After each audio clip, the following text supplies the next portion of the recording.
Welcome to Movie Drone. Tonight, we are talking about a film that completely redefined the corporate blockbuster landscape at the end of the 1980s, Tim Burton's Batman.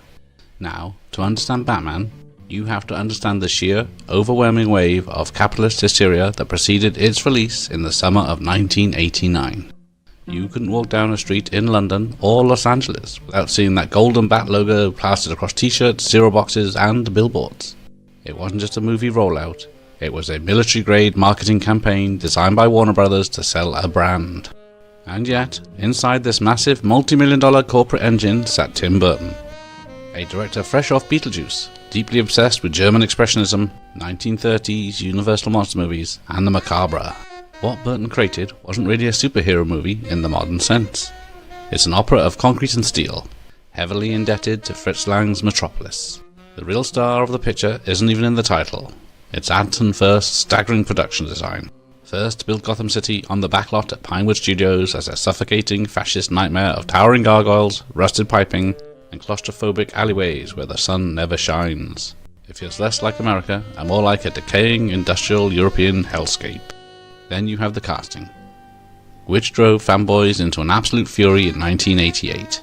Thousands of angry letters were sent to Warner Brothers protesting the choice of Michael Keaton, a manic comedy actor best known for Mr. Mom, to play Bruce Wayne. But Burton was right. Keaton plays Wayne not as an imposing hypermasculine alpha, but as a twitchy, introverted eccentric who dresses up like a giant bat because he's completely incapable of functioning as a normal human being. Opposite him, of course, is Jack Nicholson as Jack Napier, also known as the Joker. Nicholson walked away with a legendary profit-sharing deal that netted him an estimated $60 million. And you can see every cent of it on screen. He's not just playing a villain. He's playing a homicidal performance artist who turns corporate vandalism and chemical warfare into high art, all set to a feverish, surreal synth-pop soundtrack courtesy of Prince. It's a film of bizarre contradictions, a bleak gothic art movie trapped inside a gargantuan Hollywood studio tentpole. It's strange, it's theatrical, and it set the template for every comic book movie that followed. So pour yourself a drink, settle back, and get ready for a trip to Gotham. Here is Batman. Here's a couple of comic book nerds to lead you through. What are you reading, sir? I've got the 2008 re-release of The Killing Joke. Oh, well, which actually has a quote from Tim Burton right at the top. Nice. I remember that coming out and me not reading it. Of course, I'm born way after 89, so I'm, late to the party on a lot of this. I don't know how to feel about this now. Young people today, and they're Superman and Supergirl, but they only watch the new versions. I haven't heard great things about Supergirl. I haven't watched it yet. Nor have I, for the reason. But I think they'd have to do a lot to make it worse than the 84 film. Yeah, it's not the best film either. Right, so let's bring on the video because we're watching the X Rental and there's some tapes. So we're going to play a quiz. You should get the first one, I hope. What's the trailer? Once the static dies down. So this is from Terence McGarner, very kind of him. So it's got a yellow box. Even the reels on the tape are yellow, which is a nice touch. It's a 15. Are you 15 at least? At least. Because this was a 12 in the cinema. It was the first 12 certificate over here. But then it was a 15 on VHS because there wasn't a 12 rating on VHS. So there we go. Right, I think that's a bit bright. So let's bring that down and then I'll say hello, everyone. Because the trouble with VHS, it's very temperamental about what color. So, well, this isn't actually a trailer. This is an advert. They put, because this film's so popular, they put bloody adverts on it. And it's for, I think it's a Commodore Amiga. Ooh. Yeah. Back when they were like £300. Right, where are we? Clock set, TV setup. Enter. This picture. Yeah, this is complicated. Right, take the brightness down. Despite the fact the film being very dark on the VHS, they brightened it up because people in the cinema complained. For some reason. I don't know what your 4K is like when you watched it, how dark it is. Thankfully, it's not the weird color corrected Blu-ray version that put like a light blue filter over Right. the thing. It was really weird. So here's our first trailer. Yes. You know this one. A movie I'm somewhat familiar with. Yeah. Blow the dust off this one. So yes, it is. Mhm. Same year. My John Glenn signed one, of course. I have to show that off. Right. But yeah, things are about to turn nasty. RJ, this is his favorite movie, Batman movie of all time. The story when I first got to VHS from Blockbuster Video back in 1990, it was blank. Oh, that's Oh, thing. oof. That's a right. shame. Yeah, I'll be playing some videos as well in a minute as we go through this. This is top of the Batman versus Black Man movies. I can't read. All four are fantastic. Yeah, there's only four apparently, according to Josh, and does bring up a little. That does make me question somebody's tastes if they say that Batman and Robin is fantastic. He does, and Forever. So Okay. yeah, there's the best Batman of the 90s. I can understand Forever, but Batman and Robin, that's a tough sell for me. Evening, Tom. It's the top four. It's in the top four is Dire. Oh dear. So yeah, that's going to upset Josh already. Good evening, Rodent and Byron and Davey. There will be plenty of Batman and Robin trash as it killed the franchise. It killed it so hard we had to do No One to get it back. Well, yeah. We almost had Aronofsky's R-rated. Which I'm really bummed we didn't get because that I heard about it today. Interesting. Because he said, yeah, I'll do it for 20 million and you can just make a family-friendly one for yourselves. See how it goes. But yeah. Right. Who knows what this Nicole Kidman, Sam Neill, and Billy Zane film is? Hello, Stacey. Rest in peace, Anthem first. Yeah, he was a legend. I was about to say rest in peace, Sam Neill. I am Sam Neill. It's going to be we've got Batman. He was in the new Zelda movie? That's weird. Oh, is it? Oh. I didn't realize how far they were into making that one. Yeah. But yeah, Schumacher did want to come back after 4, ruining 4, and make a dark version. And you've still got the Schumacher cut of Forever in the vault or whatever it is. Yeah, and that's come close to being released several times, but always somebody at Warner Brothers gets a tiff.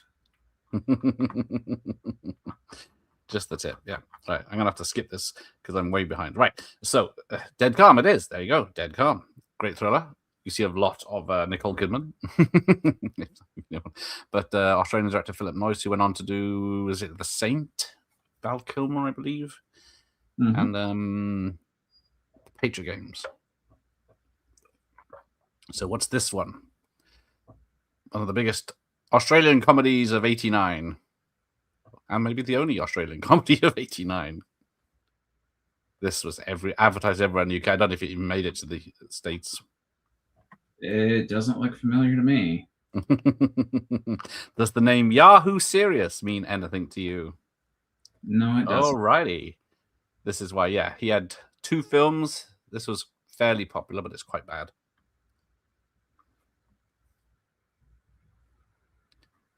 Oh, so someone picked Forever. Who picked Forever? Is it Josh? Oh no, he picked 89. Paul, best 90s Batman. Number 1 is all right. Technically, yes. And I do take a little bit of a offense that this isn't extended to 5 movies because there was a 5th theatrical Batman movie and it's really great. There's only 4 options. The Master Phantasm, yes, is one of the best Batman movies. Yes, it is. It's closer in spirit to what the comics is, but I completely understand why people prefer 89. Yeah. But this is Yahoo series in Young Einstein, where he was a rock and roller in whatever time it was. So let's see what this one is. This one's a more interesting one. Oh, Jeff's here. Good evening, Jeffrey. Everyone's voting one, pretty much, apart from 2 people. Returns. I think someone said returns or 8 or 9, depending on, it's a coin toss. I'm there as well. Yeah. As a kid, I preferred returns, but as I get older, it does have to be 89. So this is a Chris Christopherson film with Cheryl Ladd. I think it is. I don't know if you've even heard of this one either. No. This is Millennium. So it's a sci-fi film. It's a weird premise where people from the future come back when there's a massive disaster, take all the people from this plane before it crashes back to the future to repopulate the Earth because of a apocalyptic event. Okay. Interesting. And then this guy, Chris Christopherson's a plane crash investigator who finds out about it. And then that's as far as I remember. Oh, yeah. I have a thing for Dan Waters scripts. Yeah. Oh, Gen Z got it. Yeah. What's this one? I'm going to get you, sucker, as it says there. So sort of says it in the script. I don't know if you know this one, a blaxploitation spoof. I have heard of it. I think I've only seen it a couple of times, but yeah. Seem to remember it quite funny. But yeah, not that you can see or hear it. So, and I spoiled it anyway. So, but they're getting their money's worth for this rental. And we'll find out where these films came in the top 250 of 89 later. Right. Then we get another Amiga advert because yes, you can use a computer for playing music, video games, designing your garden, and what was the other one? There's something else that comes up in a minute. Oh yeah, learning about Egypt and mummies, because that's what you used your computer for, wasn't it? Oh yeah, no, absolutely. Oh, hang on. Did I lose your sound then? No, am I still here? Oh no, it clicked and then you were talking, but it went off. But it's all right now. And then there's this riddle competition. Not that you need to hear it. So the riddler poses you 3 questions, and you have to phone a very expensive phone number to see if you've won. There you go. Let's see. Calls are charged 25p a minute, cheap rate 8p a minute, all other times with that. So, and then you can have a nice Batman Amiga for £400, which is about $2,000 now, probably equivalently. But there we go. Ah, yes, the Batman 89 video game. Very good one. I used to play that a lot. Right, if you're ready, we're queued up. So there's the 15 spigot. Then we get, was it the Danny Elfman score? Right.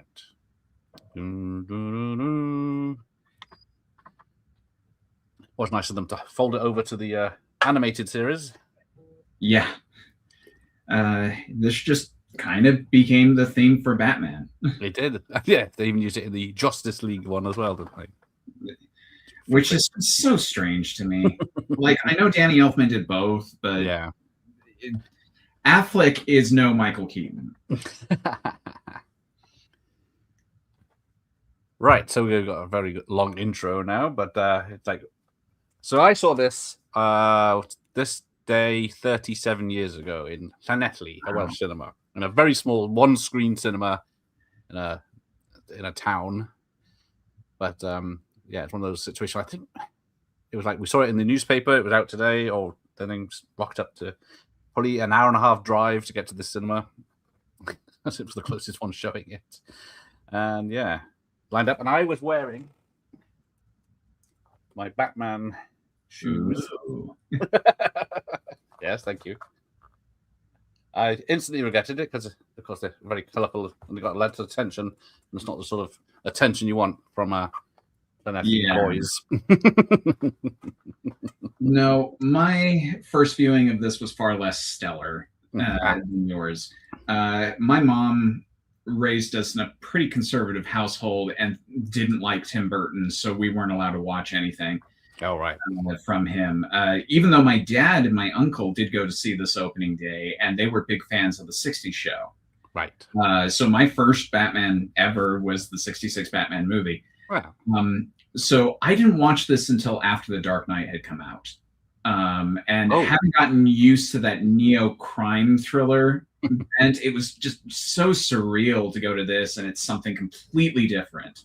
That it is. And it took me a while to get used to that.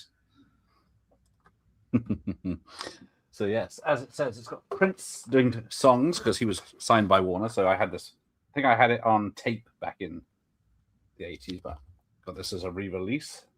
Does have a fancy sleeve, but I think this cassette had the same pictures as well. And also there's the Danny Elfman soundtrack, which even people who don't like this movie would agree that this is a classic score. Is this the one he wrote in an airplane toilet just before going to the meeting, or is that something I'm quite possibly? I do know that everybody was skeptical about Elfman doing this, and it wasn't until he played the march for John Peters that he was sold. So yeah, there we get what we think is an introduction to Bruce Wayne, which is just such a clever bait and switch. And look at how many extras in this film, just in this one scene. It's supposed to be Central New York, I guess, at the time. In fact, there's no date at all, so you have no idea if it's supposed to be 80s, 30s, or what. And that's one of my favorite aspects about the design of this movie is how it plays so out of time. You have the Prince music, which is very 80s. You have the mobster thriller aspect to it. The design is so gothic, Fritz Lang sort of thing, neo-German aesthetic. It's one of those you can't quite pin where it would be, but that also makes it timeless. It does not date in the same way that some of the other Batman films do. Yeah. We think, oh, we know what's going to happen here. So yeah, if you look at the behind the scenes of this, there's literally, they built whole streets in this Pinewood with scaffolding and everything behind them, of course. But then, yeah, they had like a mile of bloody streets to play with and alleys. Though they would just redress or do a different angle depending on what was happening. Don't scream. No, it's one of the, even though this was partly inspired by Donner's Superman, I mean, not in the most obvious of ways, but one of the ways is that Donner's Superman also kind of plays out of time, not as much as this, but you do kind of get that, is it in the 30s? Is it in the 70s sort of a thing? At various bits. I think this does much better and carries it consistently throughout the film. Yeah. There's a lot of British actors in this, like this one on the right. Johnny Gobbs. So did Batman kill Johnny Gobbs? Because he kills a lot of people in this one and returns. I think he did kill Johnny Gobbs. But yeah, this movie is so insanely memorable with its quotes. Yes. And it has probably my favorite superhero film quote of all time. Oh. Is it "Let's get nuts," as someone said? No. It's a great one. And my wife and I both quote that. She's never even seen this film and she knows what it is. So I've got it on was it X-Rental, first release retail, re-release retail. Got another one upstairs somewhere. Got the DVD, got the Blu-ray, got the book just in case, because I had this back in the day. I had to get it again because I lost it, but then it was like, I don't know if I read it before. I don't think I did, just not so it wouldn't spoil it, but it's got some lovely photos and such in there, as these things did at the time. And what else I got here? Yeah, even when I read tie-in novels, probably about 15 years after this, they would still do like the 8 pages of full color photos. Yeah, I got my a box of bubblegum cards, collector's bonus for cards. Where I got a Batmobile from the original ERTL release, and this one is signed by what's his name? Terry Auckland Snow, who actually built the Batmobile in this film. And we got some bubblegum cards, which I've still got a box of these with the bubblegum in them. I did open one pack just to see. It's like chalk, not bubblegum anymore. It doesn't seem to have affected the cards, which is good. But yeah, they did want to make this directly after the success of Superman, but it did take 10 years. Yeah. And not surprisingly, they pulled some of the same creative team from Superman to try to do this, because Tom Mankiewicz took a crack at it, couldn't quite get it to work. The early drafts, as far as I can tell, were more based off of the comic Strange Apparitions than anything. So we would have gotten a darker movie, but not as far as this. And I think we needed to wait for that 80s renaissance before we could get this. Yep. And there's Harvey Dent. Two-Face is going to appear in the future, I think. And do a glorious job. But not take any buffoonery. So, yes, you get... someone mentioned... Who's the woman here, the blonde? Jerry Hall. Mick Jagger's ex-wife by this point, I think. Trying hand at acting. But yes, Jack Nicholson doing card tricks. Because I think one of his stipulations is he has to be for every Laker game in he has to watch them live, I think, in person. So I think he had a few flights, but he did make off like a bandit with this film and all future sequels, I think, in the 90s. I don't know about that. I do know that he took a smaller initial pay because I think his fee was like $10 million a movie, and I think he took $6 to do this. But he negotiated those royalties on the back end, which in today's money would be over $100 million. Yes. He's a fantastic killing off of this. But yeah, he doesn't know. Yes, dating the boss's wife or girlfriend or whatever she is. But not a good idea. All right, so obviously Batman with 89 with 82 points of the votes. And 1 vote each for Forever and the rest. Yeah, that shouldn't have been a surprise to anybody. I didn't ask. But yes, Jack Nicholson. I think they only had limited time with him, so they had to plan around him. Mm-hmm. And his trips back to watch video games. Whatever games they were.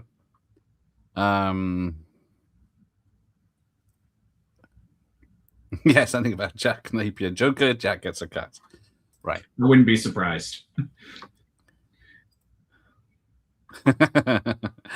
Well, she's all right, but I think I prefer Basinger, but then it's always Pfeiffer over any of the girls in these films.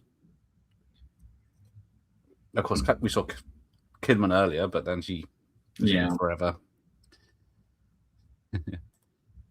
Yes, eyebrow twins. They got it's definitely striking. His eyebrows, Keaton's eyebrows in this, and then it's the younger Jack Nicholson. Some pretty good likeness as well. Yeah, and then it's Eckhart, who is he Porkins in Star Wars? He's Raiders. Is it Porkins or?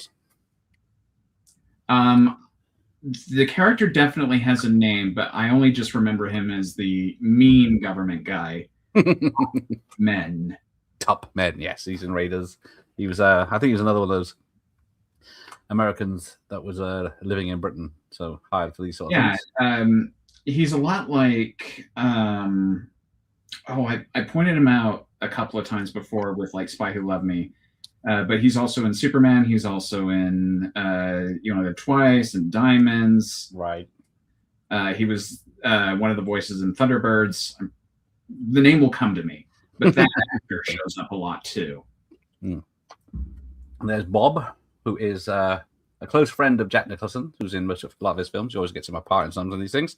And let's just agree that he's the best Joker henchman of all time. I don't care. I know Harley Quinn's awesome to some people. It's Bob for me. Yes. But then he kills him. Spoilers. There you go. Yeah, broke it. Never mind. Still looks badass. Look at that. I got a Batman tattoo. Yeah. I'm going to school tomorrow. How hard I am. Yes, you're a A1 nut boy, and Grissom knows it.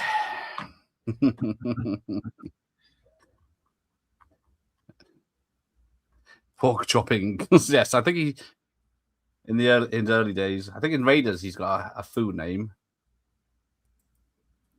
I can't remember what it is. Yeah. Because I don't know that their names are actually said in dialogue. No. I think it's in the credits if you're lucky. Mm-hmm. Where have you been spending your nights? And then we got this lovely matte painting and right, let's have a look at this, see if this works. Bring this up.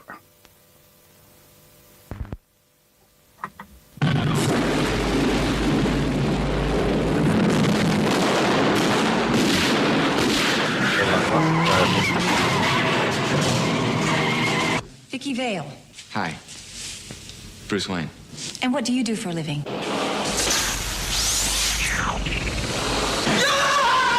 I'd like you to handle this operation personally.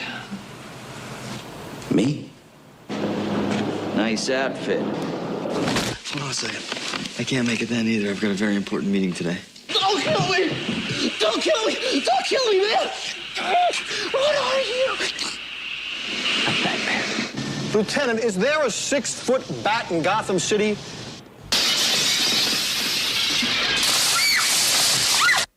Alfred, let's go shopping.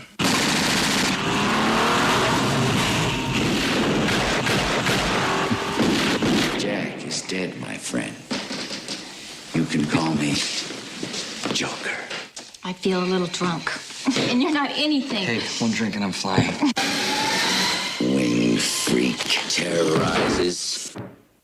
Wait till they get a load of me.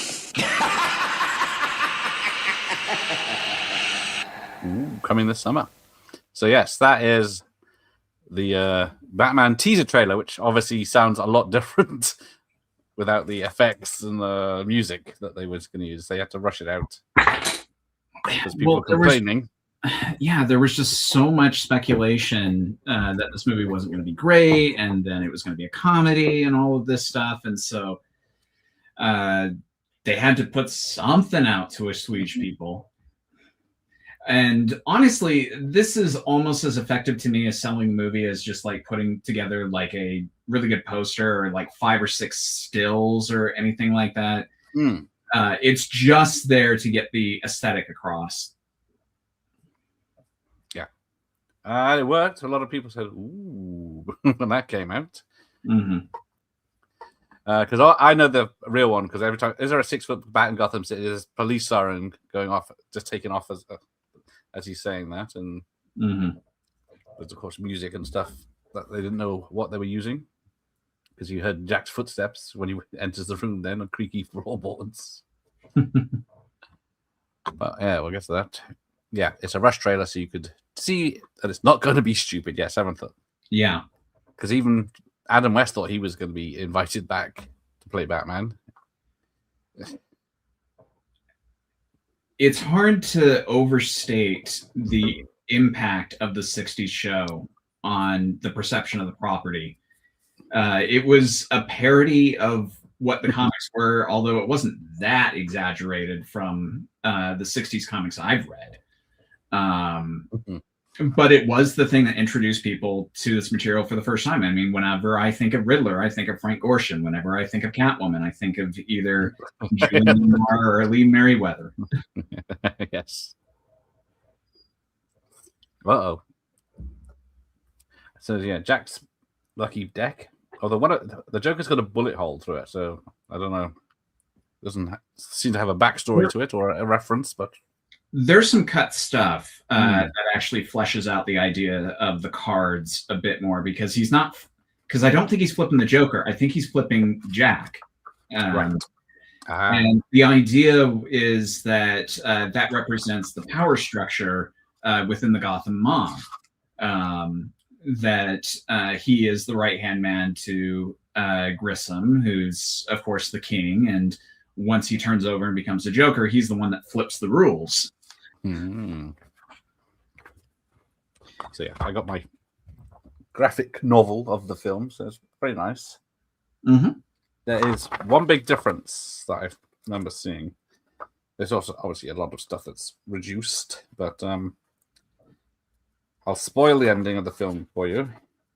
Because after the Joker's dead and they're swinging from the cathedral, the police find the cape on the floor with someone under it, but it's Knox because Batman's done a runner. So Knox gets his story. Doesn't say if he was knocked out when he gets knocked out by the gas.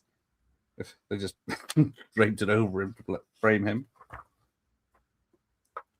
But we saw Bob Kane's drawing, a signed drawing there in the That's a funny office. I got my souvenir magazine from Batman as well, which just is about the making of and sort of get my thermos for the comic book version because this when the 60 showed 3 seasons and it ended. Yeah. I think there was Batgirl, but it didn't last long. I know they thought about doing a Batgirl spin-off show. They might have gone as far as shooting a pilot, but yeah, I think it was one episode. About as far as they went. Interestingly, the 66 show actually has a lot in common with the original Star Trek series. Both started and ended in the same year. They shared the same character pool of actors. Right. They had lower budgets, which affected their third seasons. Both of them handled topical issues. It's quite surprising. Yeah, and then I think both of them had an animated series. Was it in the 70s? Yeah, I've seen some of the animated series of Star Trek. It's interesting, but not really worth going out of your way to seeing if you don't have the means to do it. Whereas the animated series of Batman, if I said anything other than it's stellar, I would not be alive tomorrow. Well, I think there was the 60s Batman's animated series, wasn't there? So then there was... Oh, well, yes, there is that. Adam West came back to the character a couple of times, but most of the time in the animated shows post 66, it was Olin Soul was the voice of the character. And I do remember seeing some of those because I was a big Scooby-Doo fan as a kid, so I saw the crossover episodes. And I loved in one of them that they could tell that the money was fake because Abraham Lincoln didn't wear a turtleneck. In the official. That's how they could tell. That one sounds very familiar, actually. Yeah, but to anybody in the comments, don't worry. I love the animated series of Batman. I've heavily considered doing a top 10 episodes for the channel. Yeah, Batman, the animated series, Taz, as the fans call it. Yeah. My favorite of those was actually the Justice League show. Justice League and Justice League Unlimited. Those were my favorites. Yeah, there you go. See, everyone's way ahead of me. That's it. Film Nation track cartoon is okay. It gets wacky at times. Oh, it gets really strange, but no more stranger than a lot of other Star Trek stuff. Oh, hang on. Sorry, the poll's not working. Hang on. Let's start again. I reused the old one just as a test because I couldn't be bothered right out. So the best Batmobile from this iterations returns, because I think there's differences between Returns and the one here. Slight differences, but yeah, especially the animation of the shields. Yeah, that was that's still a little jarring to watch even today. It looks so odd. It's like, well, we missed it earlier, right? Let's try that again. When Batman's up on the tower and he walks away, it's obviously a bit of animation rather than someone walking away. Right, hang on. Let's have a look. What's the next video is? So there's the poster, August 11th. It will be wham, zap, boom, dad and mom are broke. Not only will the kids need movie tickets, they'll need extra money for Batman gear, from T-shirts to underwear. The megabuck merchandising of a movie is our inside story for today.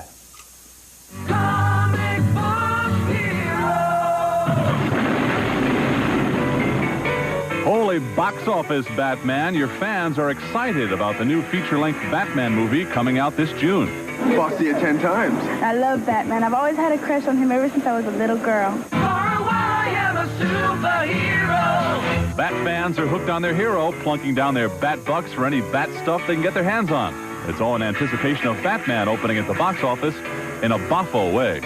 I know a lot of people are still into Batman now, and to see it on the big screen would be even better. I've been a fan of Batman since I've been out of diapers. Vicky Vale. Hi. Bruce Wayne. And what do you do for a living? The Bat cast of the movie is a stellar one. Michael Keaton, Kim Basinger, and Jack Nicholson. You can call me Joker. And the movie makers aren't the only ones who hope to cash in on the popularity of this caped wonder. I'm in business to make money, and we expect to make a lot of money selling Batman merchandise and making a lot of people happy. Alfred, let's go shopping. You really need to be a superhero. Right now, we have about 26 different kinds of T-shirts. Nice outfit. The buttons have started to hit, and they're very popular now. We're expecting in Batman boxer shorts next week. There's an alarm clock with a bat signal that goes like this. There's pens where Batman chases the Joker through some fluid. And here's our exclusive first look at the $17 Batmobile, the $25 Bat Cave, and the $20 Bat Wing. It's not reinventing the wheel. It's taking something that's proven, it's been successful, adding new features to it and updating it, and having Batman of the 90s. That's exciting. Bat freak Joe Desris, a 32-year-old ad agency owner, has been collecting Bat memorabilia for 23 years, spending over $100,000. He says he's never had it so good. Collecting in the early 80s was frustrating at times because there was no big push. But now with the new movie, there's a lot of stuff out there. Now, a lot of these Bat fans were first introduced to their square-jawed champion of justice in 1966 with the Batman TV series. Oh, the series is great. You know, the powers and the stars.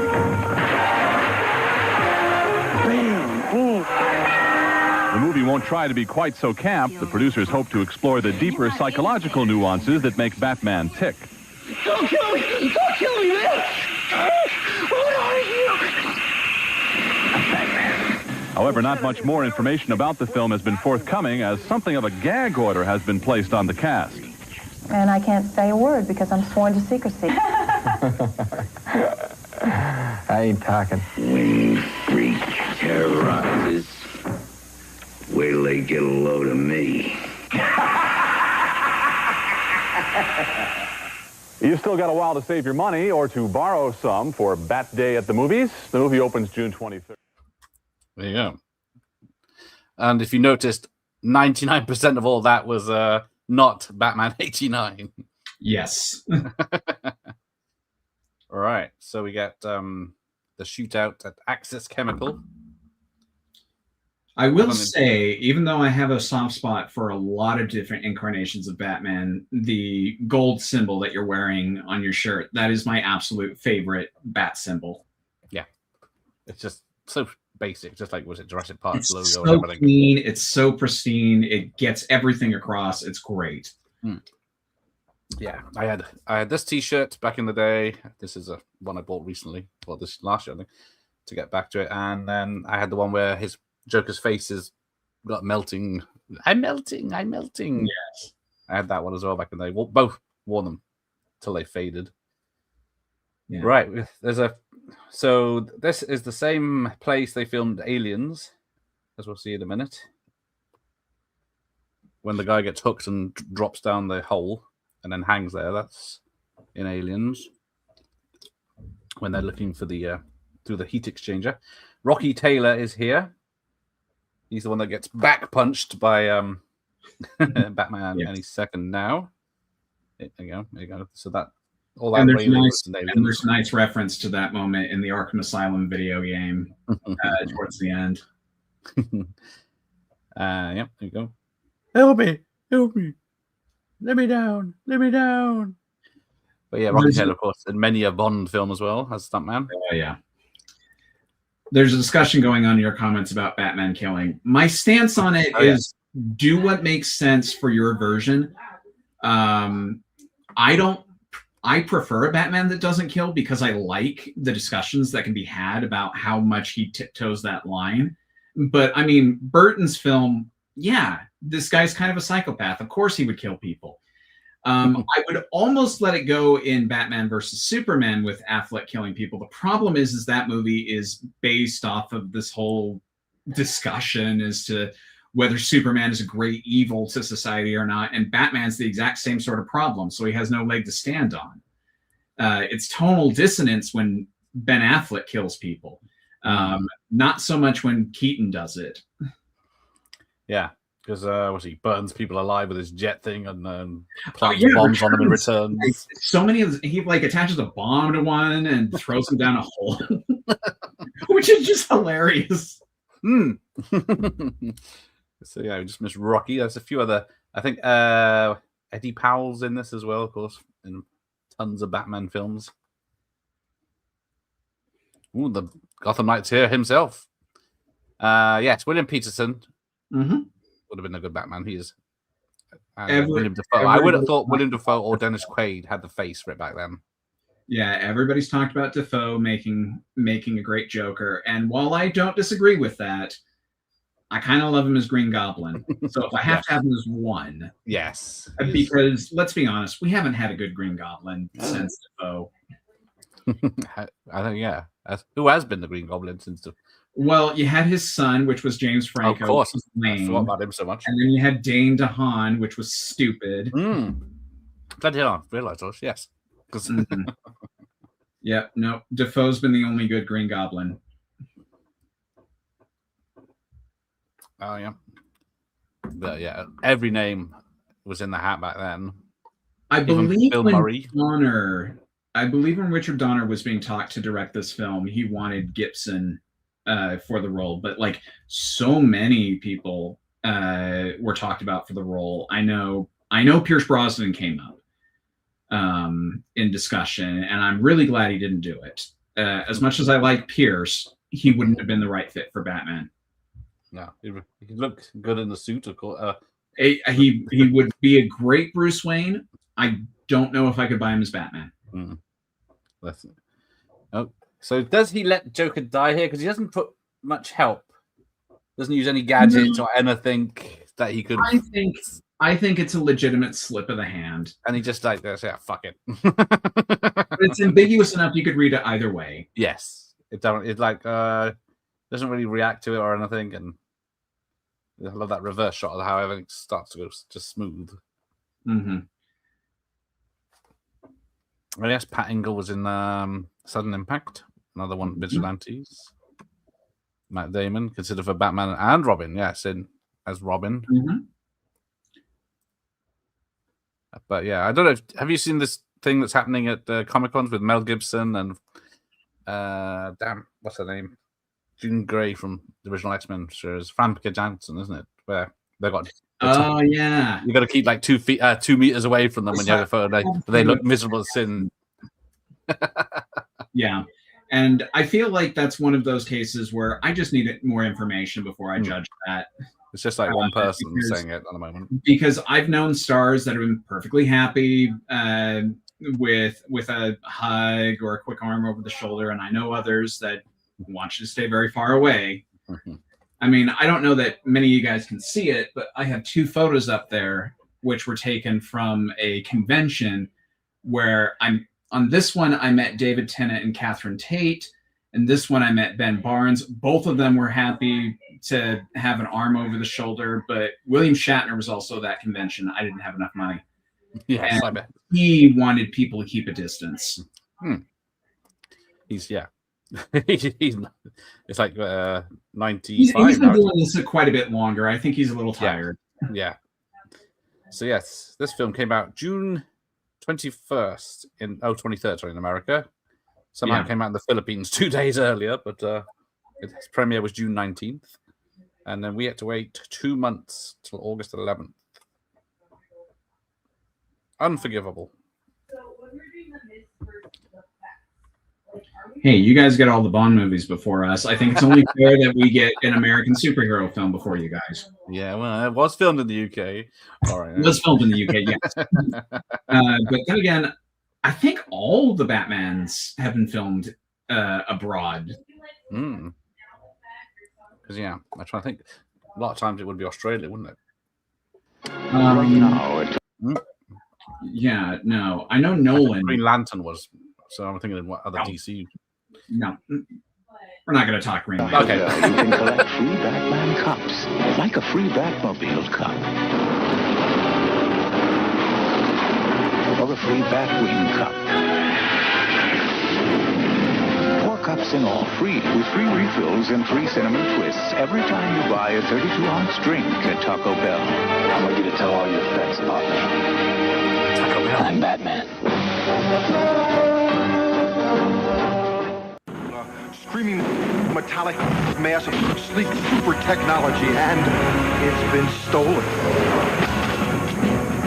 Who's got the guts to steal Batman's ultimate weapon?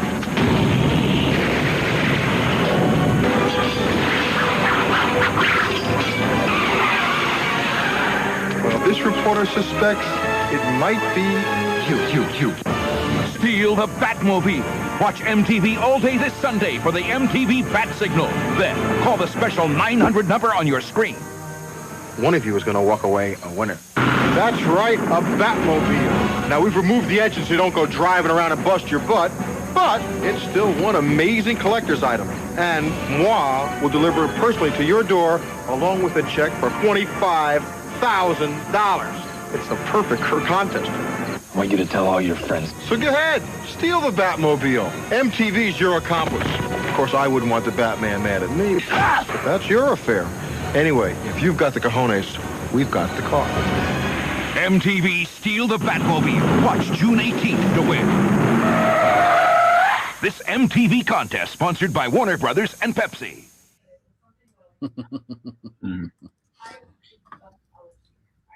By the way, guys, when I was talking about all the Batman films being filmed abroad, I was playing by the rules that had been said earlier. There's only 4 Batman movies, apparently. So,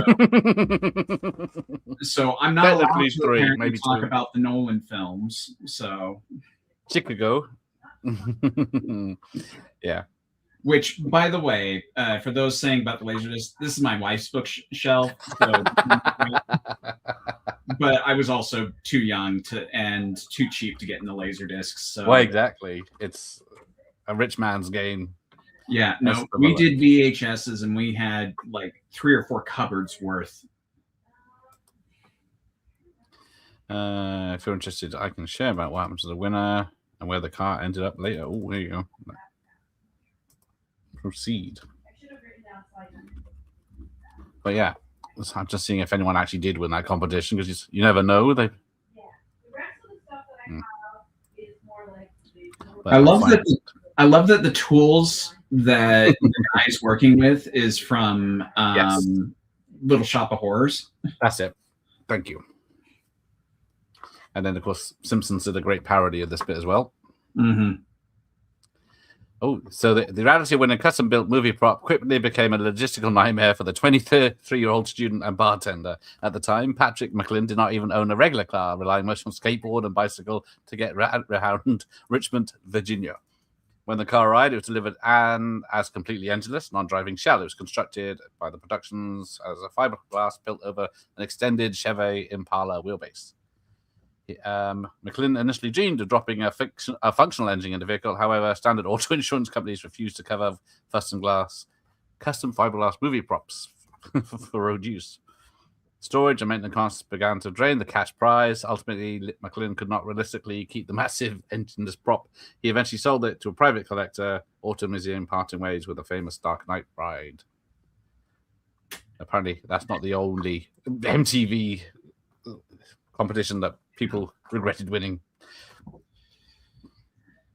Oh, here we go. Who's this in the shadows? It's Sugar Bumps, obviously. But yeah, eagle-eyed people may notice some white residue on Jack Nicholson's coat, neck, or collar in a minute. pedants might notice that. I do think that was kind of an intentional nod that was carried over to The Dark Knight, because you can definitely see remnants of the Joker's makeup on Heath Ledger. Yes, I remember seeing that. Thinking, are they just doing that? Because, yeah. Of course, Jack Nicholson painted white a lot, and then I think they had to reshoot the scene a couple of times and get the jacket on and off, and he accidentally grazed it. Probably too dark to notice. Your life won't be worth spent. John Saxon, who we were discussing his career last night, I don't see him as Batman. He could have been a young Joker earlier in his career, maybe. Although Nicholson was probably in his 40s here, wasn't he? So they're probably roughly the same age.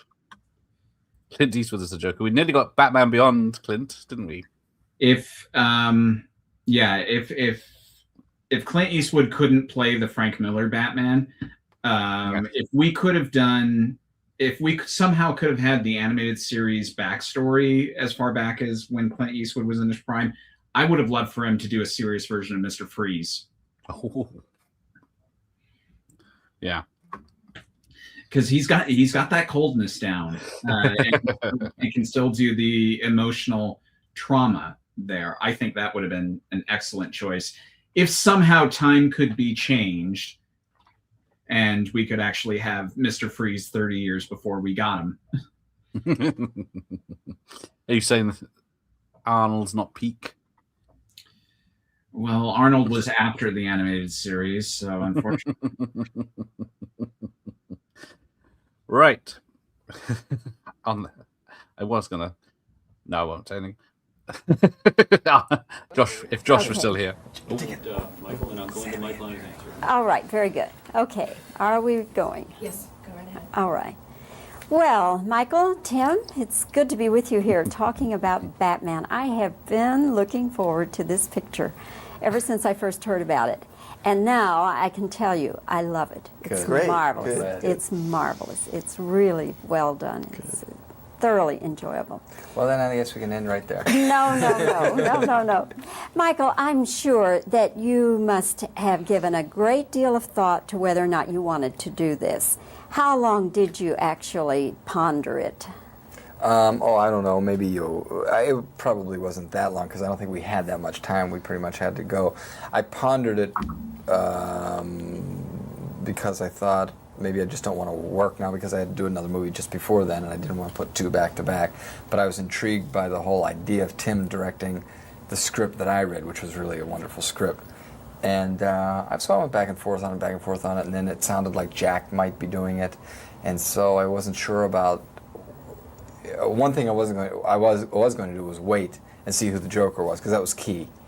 And if it wasn't Jack, I had to really think about who else might do it. And once it was him, that was kind of the weight that made the scale go like that. The other thing about it that is so intriguing, the Batman costume. Yeah. But that looks like a real torture chamber. That was the idea, I think. No, the idea of it basically was armor, and I think what's nice about the whole concept of that is it shows that Batman is intelligent. He's smart enough to see he has no superpowers. He's a human being, so the man designs things to make his life work better. Everything from the little boomerang gun, the batarang to the harpoon pistol and his car, which is sets him apart from, I think, from most other comic book heroes or larger-than-life heroes. How many pieces are in the costume? I don't know how many pieces are in it, but different materials. There's metal, a couple metal plates, some bolts, so there's metal, rubber, whatever connects the rubber piece together, like a latex or something, or a spandex or whatever it is. Leather, Velcro, there's probably wood in there somewhere. I don't know, there's all kinds of... How do you get into it? Well, I sat down and I think about it real... Oh, you mean physically? I was zipped into the back of it and then bolted into the front because the cape comes around. It had to fit a certain way. Otherwise, it became lopsided, and so that had to be bolted into the chest, which was covered by the plate. And the guy who did it was very ingenious, Bob Ringwood. And then the mask is separate. The mask, yes, was glued down. Now that I think about it, oof, that was awful. That came on over your head. You had to stretch into that, fill it out, get it in the right place, and they would glue it down. So every day I was glued into it, and then at the end of the day, I'm glued out of it. Then trying to act in that, just move around. There's a whole ball game. Move around. First of all, just trying to move around, then trying to act in it. Usually came in that order. Let me see if I can actually move, and then I'll think about acting. And then it's got to be hot in there under Then the it's hot. lights. It's all those things. But what happens is there's a movie to be made, really, you know. And even though I would occasionally complain about it, what are you going to do? At some point, you've got to get on with it, and that's what you got to get on with it. And then I found ways to get out, you know, through the shoot. I figured out little tricks where I could go off in the corner and take the top off and put the top back on. Well, it's very effective. Tim, let's get you into this conversation here. How long did it take you to get into the costume? Oh, I just used to tie a towel around my neck. That's all I had to do.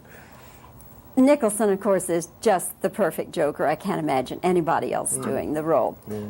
But would you just let him go full out and do whatever he wanted to do? Well, I mean, you know, the great thing about Jack is before you walk onto the set, I mean, we had lots of conversations. So, you know, the thing with Jack is that he won't do a movie unless he feels like everybody's in sync and making the same thing. So, you know, before we ever walked on the set, I knew what he was going to do. He knew the kind of movie that we were making. So what's great is that he walks on the set with a very firm framework, but then, you know, you do 5 takes and you get it 5 different ways. I mean, he just, you know, he's brilliant that way. He just knows so much about film and makes everything personal.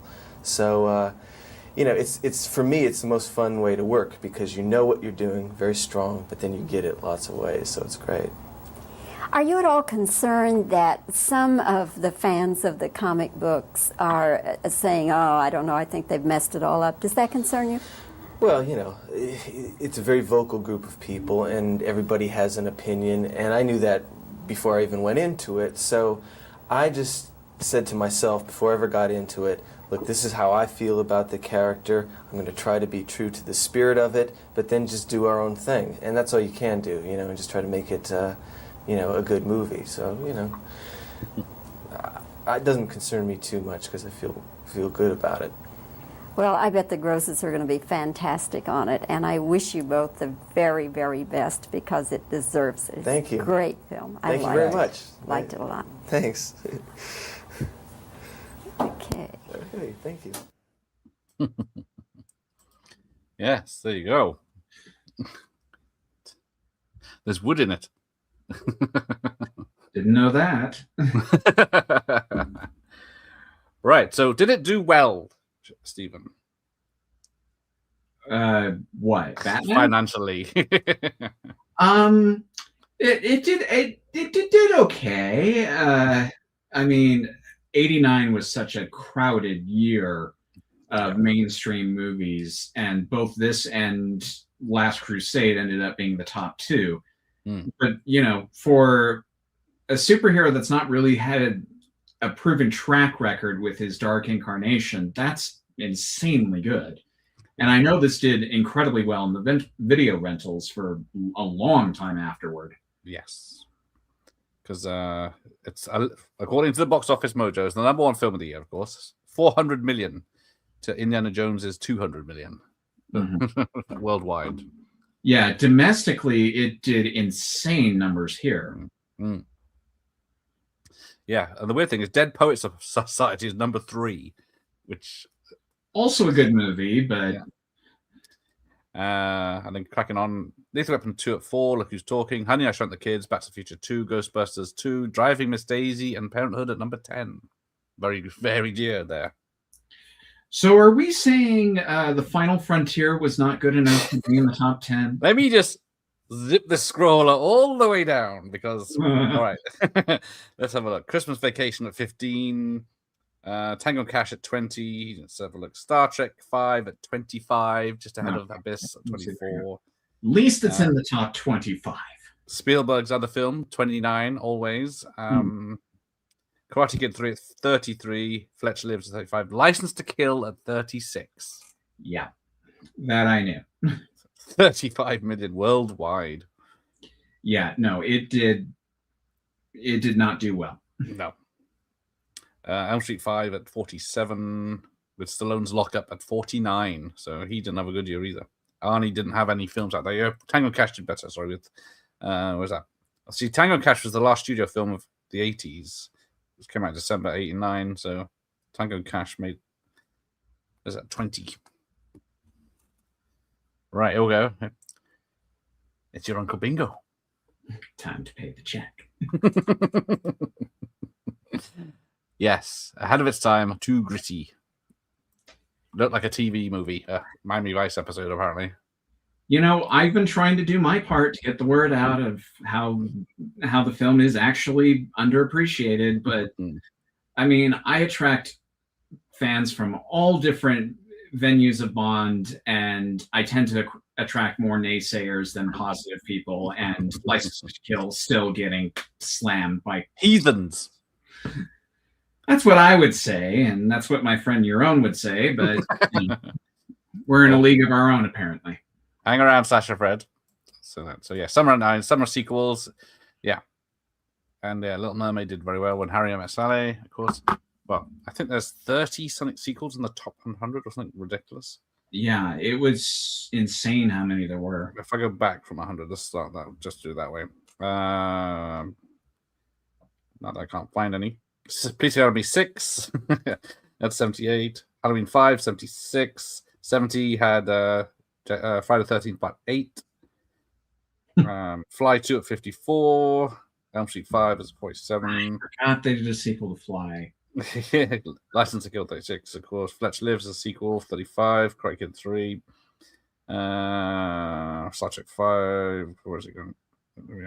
Yeah. I think all the other sequels in the over the hundreds. American Ninja 3, Toxic Avenger 2 and 3. Eddie and the Cruisers 2. Yeah, it was Stepfather 2, House 3. That wasn't a fight, a score draw. Fright Night 2. But yeah, definitely.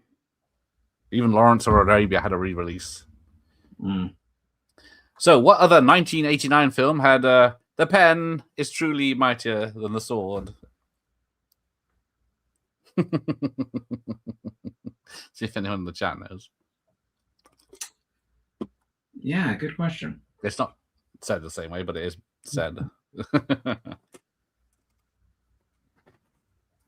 See, when I think of the pen is truly mightier than the sword, I think of two films, and the other one is definitely not from '89.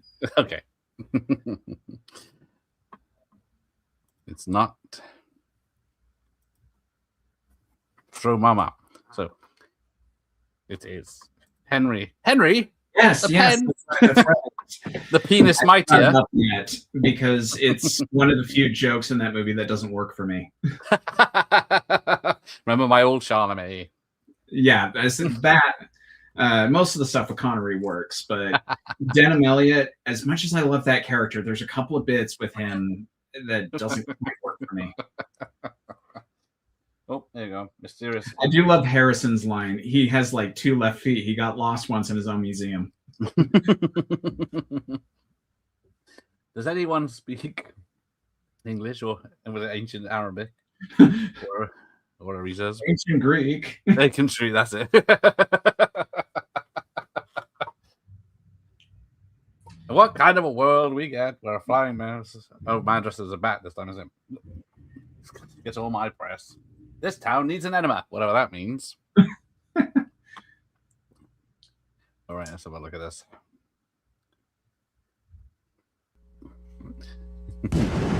This is a big house. Gotham Corner Store? Yes, we seem to be down to our last Diet Coke. Like Batman drinks Diet Coke. A gentleman is on his way to pick some up. Just look for a black car. No, this black car will be rather difficult to miss. And by the way, The gentleman is usually in quite a rush. Just for the taste of it, Diet Coke.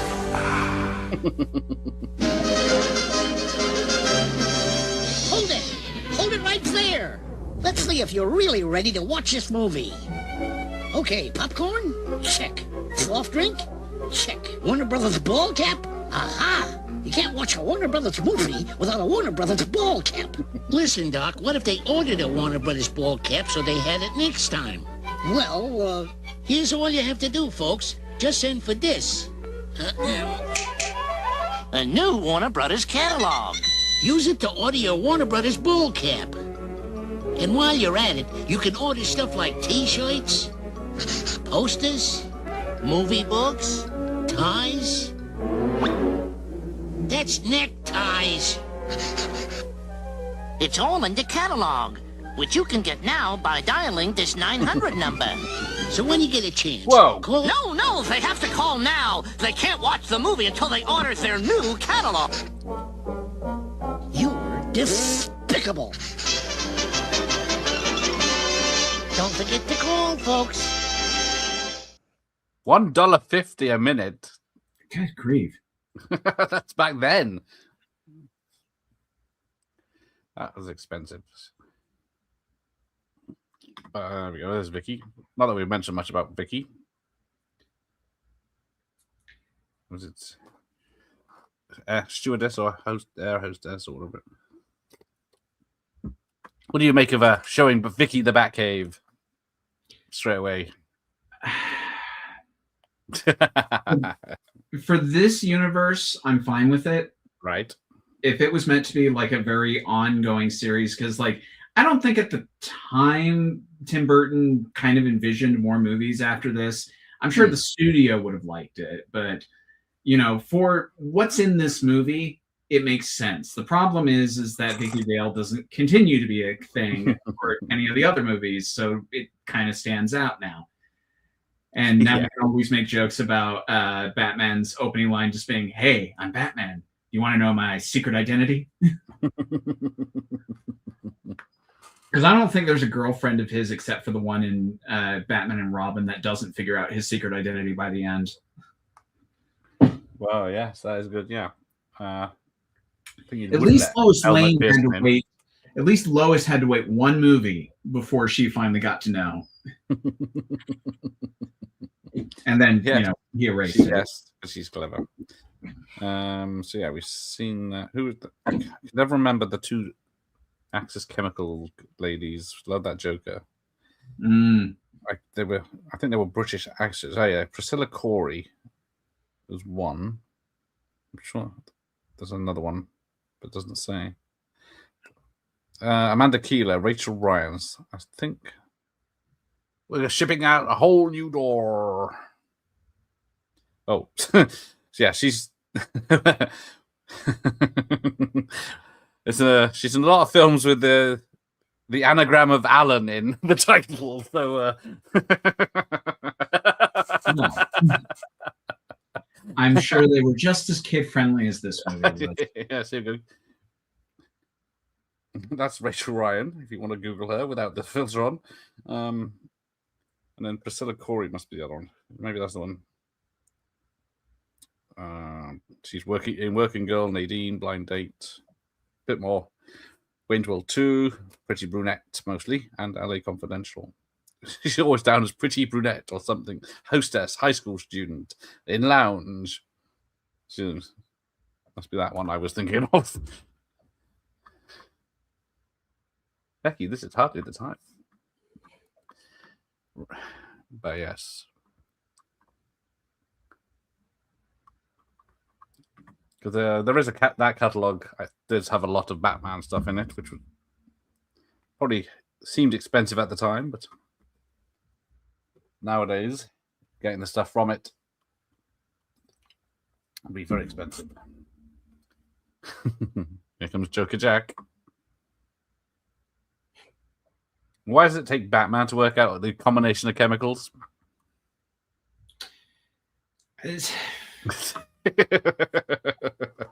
One of my problems with calling Tim Burton's Batman the definitive Batman is that label indicates that he represents all aspects of the character, and he doesn't.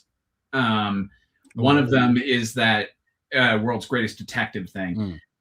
He has such a sophisticated computer. I'm pretty sure the computer did all the calculations, and Batman did none of that.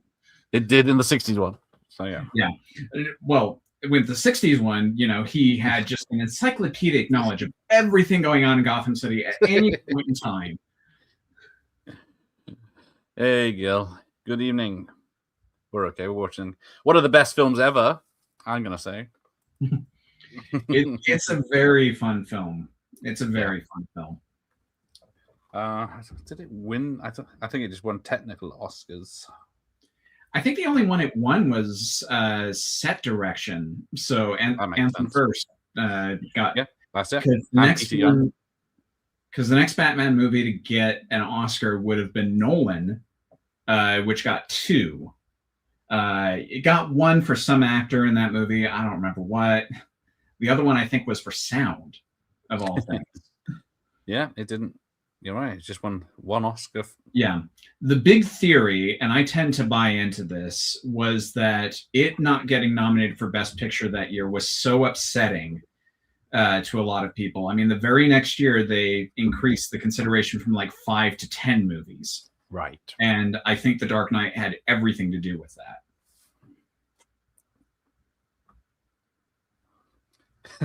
Look how rough they look. They can't even use soap, apparently. It's hilarious. It's like, because, so Joker's been making his own products and shipping them out, but then surely there's other products that haven't been tainted, or is it just he's been randomly doing every product that comes into Gotham? I'm not picking holes, but... Is the mayor hassling poor Billy D. We'll see him next time, of course. It's here, now on video cassette. Batman. Call toll-free and we'll send this Batman video to your door for just $19.99 plus shipping and handling. What are you? I'm Batman. Does he get those wonderful toys? 1-800. Batman on video cassette for just $19.99. Call now and this Batman pin is yours free. Ooh. Wrap up the holidays with the perfect gift. Give them what they want. The movie of the decade. Who's this guy? The smash hit of the season. I'm Batman. Can somebody tell me what kind of world we live in where a man dressed up as a bat gets all of my press? Batman on video cassette. The gift you want to give. The gift they want to get. Specially priced at stores everywhere.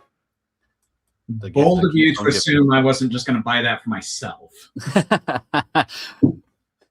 The thing is, this came out in June. The VHS came out 6 months later, and cinemas were still showing the film, and it was really early, and people complained that, hey, it's still in the cinemas.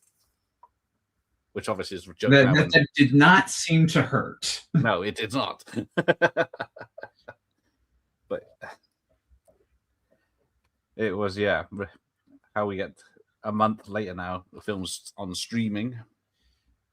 Yeah, like if you missed it in cinemas, big whoop. It'll come out digital 2 months later. Yeah, on your 78-inch 4K screen. Mm-hmm. Here we go. Bored Kim Basinger. Okay, so can somebody explain this to me? They have Alfred saying to Bruce that Vicky's going to be late meeting you, and he's like, I'm not meeting Vicky today. So you have all of this with Vicky there waiting for a long time, gets the mask, you have the Joker defacing thing, and then finally Batman shows up. What was he doing? That's a long time. Just because she made an appointment he doesn't know about, does that mean she's been abducted? He should turn up as Batman? Yeah, because she's being late to the appointment. So what we're seeing happens way later than they would have been meeting at that point. So it takes them that long to get to the Flugelheim? There you go, the Francis Bacon painting. Thank you. Another connection with The Dark Knight was Francis Bacon, with his paintings, was definitely an inspiration for the aesthetic of the Joker in that movie. Gentlemen, let's broaden our minds. Lawrence. I used to love Bat Dance, but only because it had sound bites from the film in it. Okay. But this is the Prince song I like the most. Yes, I've changed since then. There is one in the end titles, but I can't remember which one it is. There's three that are used in the movie. There's one right at the very beginning, which you can just hear briefly as background music. There's this, and then there's Party Man. Trust is the one. No, this is Party Man. Trust is for the big Gotham celebration. Yes. So there's three in this movie. Yes. Stop spoiling it. Yes, he does the handprints, and then of course later on they magically disappear. Yeah, this is just his name is Party Man. But yeah, so the album has it's one now. Right, 1, 2, 3, 9 songs on it.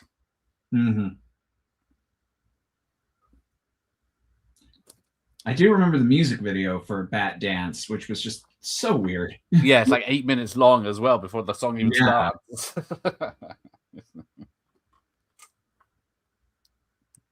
There you go. This came out the same year as the Wicked Stepmother film. I don't know. That includes a spoof of the whole "I'm melting." Yeah, Trust is the parade. Party Man is this. See him wait. Scandalous. Is that the one that's in the end titles? I don't think I've ever actually stayed for the end titles before on this film. There you go. I don't know why. I want everybody to think about this when he gets to the "I'm melting" bit. They had to create a makeup that would come off on top of another layer of makeup that wasn't affected. That's genius. Yes, I seem to remember seeing something about that in I don't know if it was in my book way back when I read the bloody thing. But yeah, I see. There's going into details about a lot of stuff, but finding that would be tricky.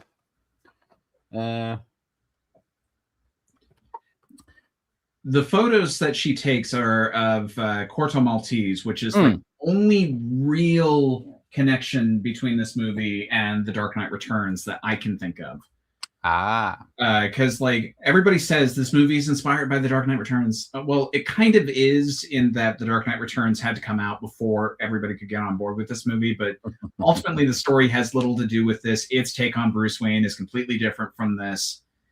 I like both. I mean, this is my absolute favorite Batman story, but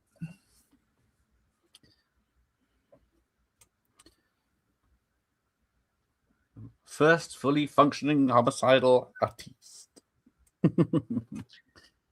Yeah, his makeup is great because even the lips can't see the join or anything for his smile. You must be joking. I do miss that we got a deleted scene from this movie that actually showed that Joker's face was on the $1 bill, because all the money he's throwing out at the end is all fake. Well, is it though? Wonderful. In this film, in the novelization in the comic book, it is Joker bills, and then someone gets upset. The deleted scene shows that it is fake money, and so you could technically call it real money, since deleted scenes, whether they count in the movie, is up for debate. Yeah, because people still collect it, and then you think they stop collecting it as soon as they, but they're obviously not looking, because it does. I think that's what it looks like. Yeah, I'm not even sure he's purple in the but real. I love that as a payoff to the joke that he does get his face on the $1 bill. Yes. Oh, what happened to her face? Was it from his posy? Little song, little dance, Batman's head upon a lance. What do you know about? Should we just reenact the whole film while we're here? But yeah, when Batman appears was very unexpected in the cinema. I remember that much. Yes, I was I was going to say Jack Nicholson and Michelle Pfeiffer were in the Witch of Eastwick, and then apparently Keaton was dating Pfeiffer at this time, and she was asked to audition for Vicky Vale allegedly, but she obviously came back later when they weren't an item. There you go. I'm melting. Help me. She's just patting him on the bloody back. There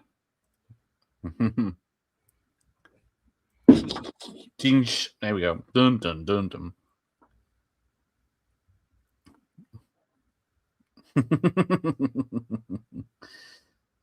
I don't know where he was hiding that thing, but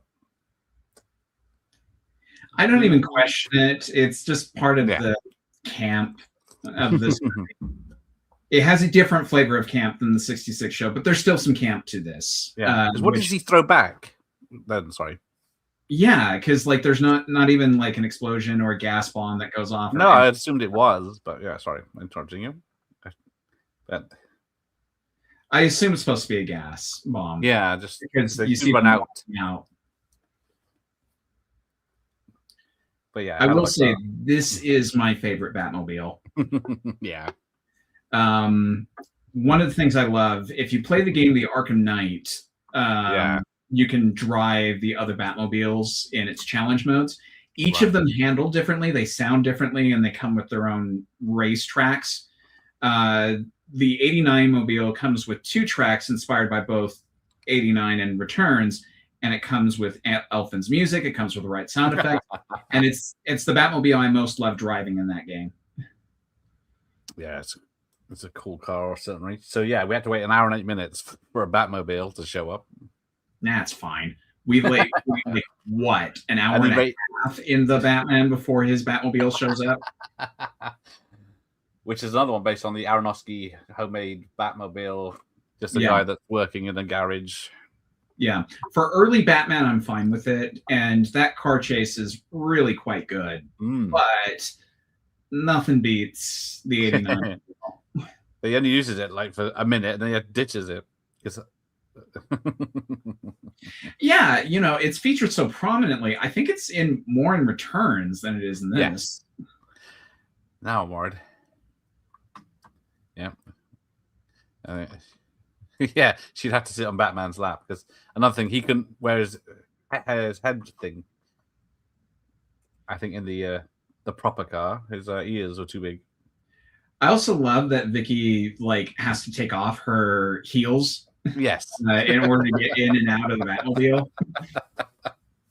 I know the production reason why, but that's just really funny to me. Yep.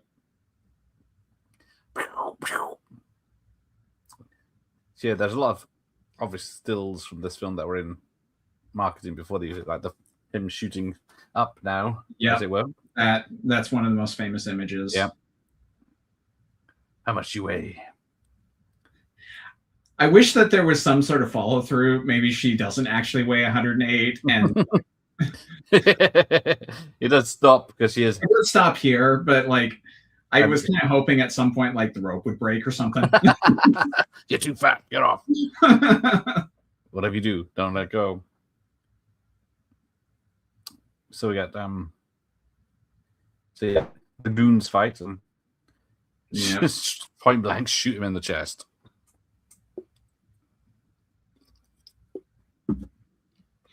Yeah, they had a stunt cowl for the scenes with shorter ears. There you go. Because the ears just kept.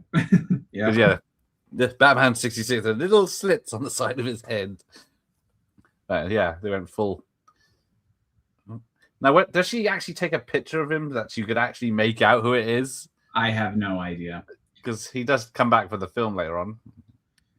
Byron, to answer your question, 108 in stones, it's a little under 8 stones.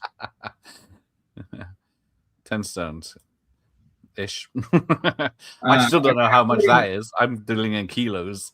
Yeah, according to the calculations, it's 7.7 stones. So we gotta have a ninja in an 80s film.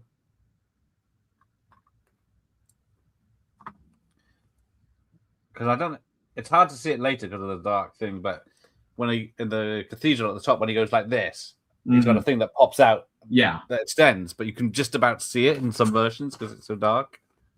So, just a kick, and he's down. Now, Daniel, the thing that I heard wasn't about Christopher Reeve being in a Batman film, but rather that Michael Keaton's Batman was going to be in a Superman film.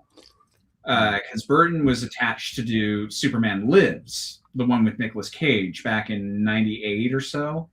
And there apparently was a role at that time for Keaton to show up. And he said, yeah, I'd be as Bruce Wayne, but not quite as you expect. But of course, we never got that movie. So yeah. Yes, because there is a stuntman who was mostly the Batman in the fighting scenes, and you'll see him without the mask in Double Impact. He's the Cockney that hassles Van Damme in his gym in LA. Unfortunately, he passed away about 20-something years ago now. But yeah, this is my favorite bit. This music is spectacular. Just the Batmobile cruising and listening to his tunes. Cruising, and he just happens to have some of the most epic film music you've heard from the 80s. I can't remember what it's called. I don't know if it's on here. I think it's called Descent into Mystery. Yeah.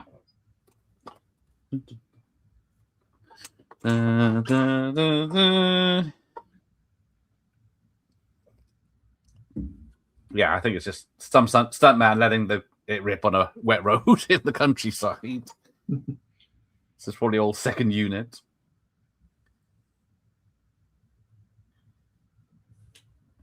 Because it did have a jet engine in it as such. Yeah. Which, correct me if I'm wrong with my Bat history, but I think the 66 show was the first one to do the jet engine in the back of the Batmobile. From my last week's 66, there you go. My Corgi. Which, that's another great Batmobile. Yeah. I've seen various replicas of it just around. I saw one fairly recently in Las Vegas at a film memorabilia place, which I think they also had the 89 Mobile there too. But yeah, I've seen both cars several times. Yeah, I've seen the 66 one up close, and the 89 one and the Forever one, I think. So I might have I got a photo? Oh no, stupid photos of the family everywhere. Bloody hell! Right, there it is. So yeah, I've been. Let's just do a quick share because I'm extra prepared as usual. Yeah, there's no health and safety at this place. The fact that she nearly falls to her death. Yeah, because watch your step, just like 1,000 feet fall. Right. Some say you're psychotic. What people? Right. So there's me in Australia. I think that's Warner Brothers place in Australia. So that was 2014. Jesus Christ. There's the Bat boat from Forever. There you go. That's in Warner Brothers as well. There's the Batmobile. And they had the Rumbler on the part of the show. The Mystery Machine. There's Herbie. There's the DeLorean. So this was more local. This one. My other favorite car. So there you go. Oh, racist. There you go. There it is. I think that is, yeah. And then that was there as well. So I've seen two different ones. Yeah, I'm looking back through my photos that I took in Vegas, and they had several Bond cars and vehicles, but they did have a 66 Mobile. They had the Bat Cycle from the 66 show, and of course they had one of the Keaton Mobiles. But like, there are so many of those roaming around. I wouldn't be surprised if most of those are replications. Yes, definitely. Like, it's never even seen a set. Yeah. I heard that you can actually buy your own 66 Batmobile with real working lights and gadgets. And you haven't got one yet? That would be amazing, because my favorite thing would be the parachute out the back. But I couldn't do that until I learned the number for the parachute pickup service. Because if I'm going to be Adam West, I cannot litter in my own city. I need the parachute pickup service. And an exhaust hanging off the back rattling. Mm-hmm. For those of you that don't get it, that's a joke within the 66 show that once or twice Batman calls the parachute pickup service, and there's just people waiting around in Gotham just to clean up after Batman. As they should. Right, let's have a look what we got here. Tracks, pose, and codes. Oh, it's a review. People love reviews. They love From out of the comic books and into the movies, the Caped Crusader opens his newest adventure in Batman, one of 4 new movies we'll be reviewing this week on Siskel and Ebert. I'm Roger Ebert of the Chicago Sun-Times. And live by satellite, I am Dick Standing. And I'm Gene Siskel of the Chicago Tribune. Our first film is the eagerly awaited Batman, and although it's far from perfect, it's the first summer spectacular that I've really enjoyed. I think that has to do with it not being a sequel, and also that there's some true originality in the film's art design, sound, and performances.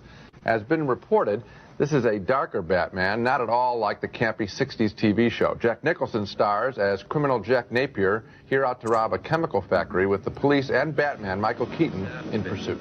Jack Napier turns into the twisted character of the Joker after Batman throws him into a vat of acid, scarring his face. Thus, natural enemies are born. Freak. Terrorizes. Wait till they get a load of me. Out of uniform, Batman, of course, is millionaire Bruce Wayne, who draws the attention of photographer Vicky Vale, played by Kim Basinger. She's tipsy at the end of their first date. The film plays down Batman's paraphernalia, save for the last act, a confrontation between Batman and Joker in the street and sky above Gotham City. The Batwing plane looks like a little model there. So does the Batmobile in some shots. Director Tim Burton obviously wants to recall the original comic book look as well as tell a more adult kind of story. And that adult approach is what I found so refreshing about this Batman movie. We have so many films these days that are being made for the teenage audience. Films that look like overblown TV shows. Here's a picture with adult stars, troubled characters, and a dark look. It's a shame that that approach has to be considered a risk these days, but I'm certainly glad the approach was taken. I enjoyed this Batman. You said you enjoyed it more than any of the other entertainment pictures this summer. I certainly didn't think it was as much fun as the Indiana Jones film. More for me. And I've been through that one before. I gave Batman 2.5 stars. This box office blockbuster is visually overwhelming, but dramatically negligible. Director Tim Burton recreates Gotham City as a nightmarish vision of the worst of New York, but the story is strictly kid stuff. As Batman, underplayed by Keaton, battles the Joker, overplayed by Nicholson, this will be an enormous disappointment when viewed on a TV or video where it loses most of its striking visual splendor. The thing that struck me most of all was the art direction. Gotham City in this movie is one of the original places in the movies. I thought it was very well done. It reminded me of places like Metropolis in the movie by Fritz Lang, or the futuristic Los Angeles in the movie Blade Runner by Ridley Scott. So I thought that the art direction was sensational. I thought the special effects were good. I thought those buildings looked like they went up 1.5 miles into the sky. I thought the dark film noir look of the film was very nice, but I didn't care about anything that happened in the movie. I never really found that these characters became people that I could get involved with. I felt that Nicholson, as the Joker, went on way too long. He was on too often. He was doing the same thing over and over. I found the relationship between Bruce Wayne and Vicky Vale didn't work at all, Kim Basinger and Michael Keaton. In fact, when she's in the Batcave and she sees for the first time that Bruce Wayne is in fact Batman, do you remember what her reaction was? She had no reaction. I think they left the reaction out of the film. They didn't even care that she was surprised. No, she knew, and I think there are indications throughout the picture that these people know who they are in other lives, in other alter egos kind of situations. Well, I don't It's very true between Batman and Jack Napier at the beginning of the film. When they give each other knowing looks, they're setting up a battle for the future. Well, Gene, the thing, whether she knew who he was or not, is part of the suspension. In these movies, all of these movies, the superhero wears a mask that covers the top half of his face. It's like RoboCop. Right. Well, anyone can see that it's Michael Keaton, but the whole deal in the movie is that you're not supposed to notice that until the person takes off the mask and you say, "Oh my God, it's Bruce Wayne." So she didn't know. That isn't the whole business of the picture. I thought that the Bruce Wayne character was a fascinating guy. Rather than playing this as a strong man, I thought it was interesting to show this guy as sort of conflicted and nervous about it, and that's why he goes into this big pose. Well, that's a modern touch that I wasn't surprised about. I'll tell you this much about the film. It's a not only a dark film, which you're right about, a film noir, but also there's a great deal of hostility and anger in this film. There's a great deal of bad feeling in it. And it's not a film for children. You call it an adult film. Another way to put it is it's not for kids. I don't think so. It's extremely disturbing But don't you film find that, well, wait a minute, aren't you glad to be disturbed? And you know how I mean that. I would have been glad to be disturbed by a film that made me care, that was able to get to not only use its special effects, but to encompass and surpass the special effects with a story. Because the one thing Spielberg knows in his special effects pictures is you've got to have strong characters and a strong story, or the special effects simply become something nice to look at. I felt that I had entered a complete world, a psychological world, and a visual world. I bought it. The ending runs on too long. That I agree with you in story construction. It's that problem of the third act that a lot of action pictures have. Well, I admire, as you know, we can agree on one thing. We admire the look of the picture. Yeah. We just don't know if we agree on whether it works or not. We don't agree. We don't agree. So nearly got a fist fight there. Siskel and Ebert famously did not agree on most of the Batman movies. That's also part of the fun of them, is just how wildly different they are. I mean, if you look at the Bond reviews that they did, Siskel has an unhealthy obsession with Connery. Yes, and they didn't like View to a Kill. Yeah. Yeah.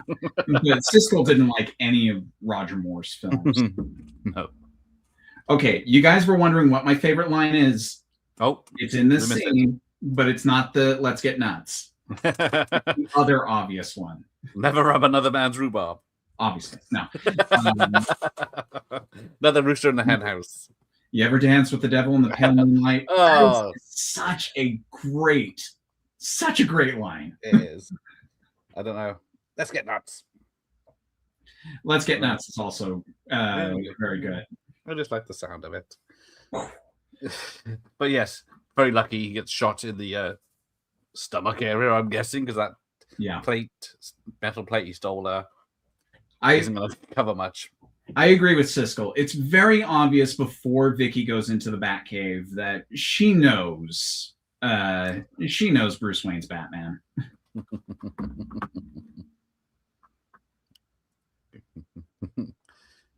Yeah, great line, but no one knows what it means. That's the point. The Joker's just kind of off his rocker. It could almost be a Deadpool line if Deadpool was more serious. You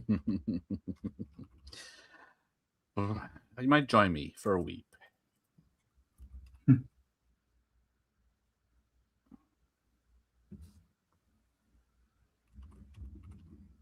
Trying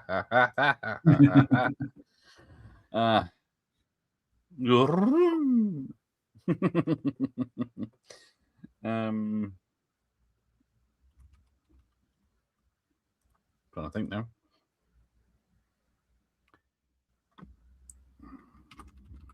Right, let's try this poll. And then the flowers. So best Joker. Jack Nicholson, Jared Leto, Mark Hamill, or Heath Ledger. If anybody votes Leto, I'm going to have a serious conversation with you. People are allowed their opinions. Any of three are acceptable answers. Well, Hamill cheated. Oh, people are voting Leto just to spite you. It's election. We'll do it. Should have monetized it. Just a trick. No, that's what always happens. Whenever I make a claim in one of my reviews or one of my retrospectives, inevitably somebody takes it up as a challenge. But just know, guys, this is being recorded and it will be put in a court of law, and you will have to defend selecting Leto as your favorite Joker. Yes, the three comedians in the class, Kenneth, Rodent, and Thomas. See me after class. No, I know that. It's all in good. It's all But in it's good. ruined my poll. This was supposed to be... Who's voting Hamill? He cheated. He had Hamill's a practice fine being the choice. trickster. Hamill's a fine choice. Ledger's a fine choice. Jack's a fine choice. Nobody tricks the trickster. Yes, I can use Yes. this. Look. Shock poll as Leto leads Joker. Mm-hmm. Yeah, you just walk past the file, Keaton. It's right there. There you go, Parents' Bobby. file. That's for the auteurs, the cultured of the group. We pick Cesar Romero. Sorry, yeah, I only get 4 options. Thank you, Bobby. But yeah, so in this one, there's one bat suit locked behind a safe, and then in returns, he just got a wardrobe of many copies that he needs. Yeah. Just on coat hangers.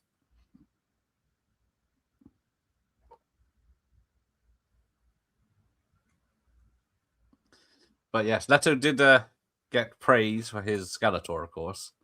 But technically, it could be anyone under there doing those lines. Yeah. I haven't seen it, but I'm also not a He-Man fan. I thought he was okay in American Psycho. The main movie that I remember him for is Requiem for a Dream, which just about everybody in the cast is really solid in that one. Yeah, I've not seen that one because it's such a fun movie. It's one of the hardest 90 minutes I've ever sat through. But, like, I mean that in the best way possible. Yeah.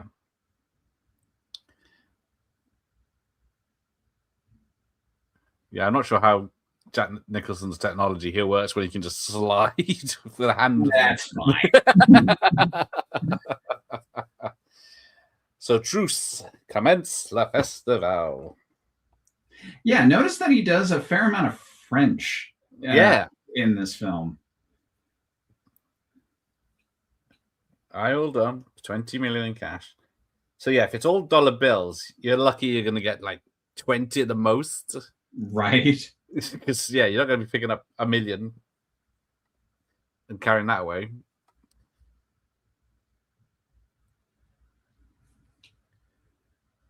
There'll be entertainment. Big Dukaroo. But I love how he references tights to slander Adam West.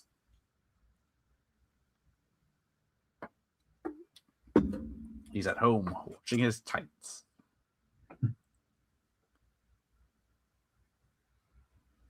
I don't know why he needs him on 6 TVs or whatever it is, 5 TVs. Yeah. Just to show off. Most households had one back then. This music cue is great as well. Yeah, find me an Elfman track in this that isn't great. Well, yeah, that's a good point. That's a challenge to people. Find me an Elfman track that isn't good in this movie. I think my favorite Batman Elfman track is Birth of the Penguin in Returns. That's a solid one. Returns has a solid score. I don't think it's as good, but it's definitely still got some of that same magic.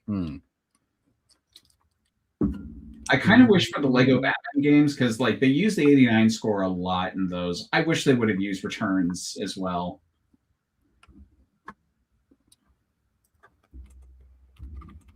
He's having a think. Hang on, I recognize that man.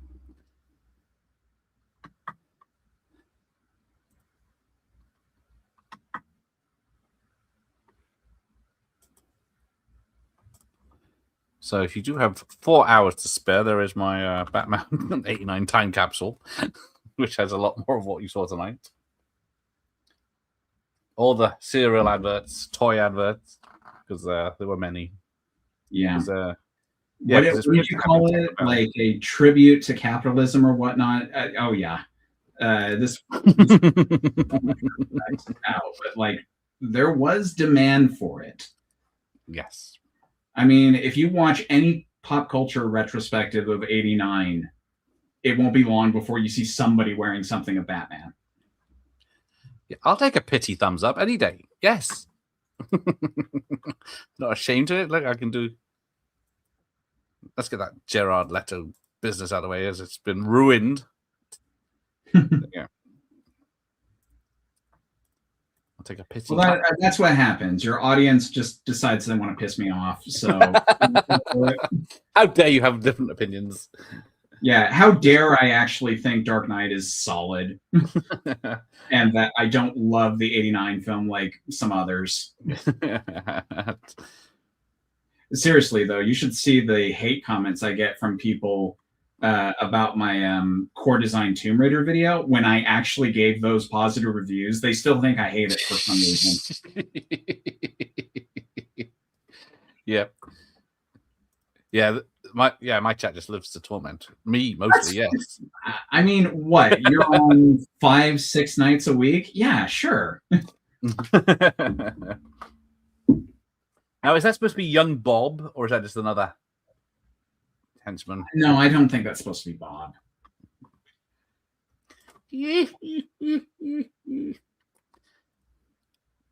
I think the only time I've tolerated Joker's letter, Jared Lotus Joker, whatever his name is, was in the end of the Zack Snyder's Justice League. Yes, the 4-hour.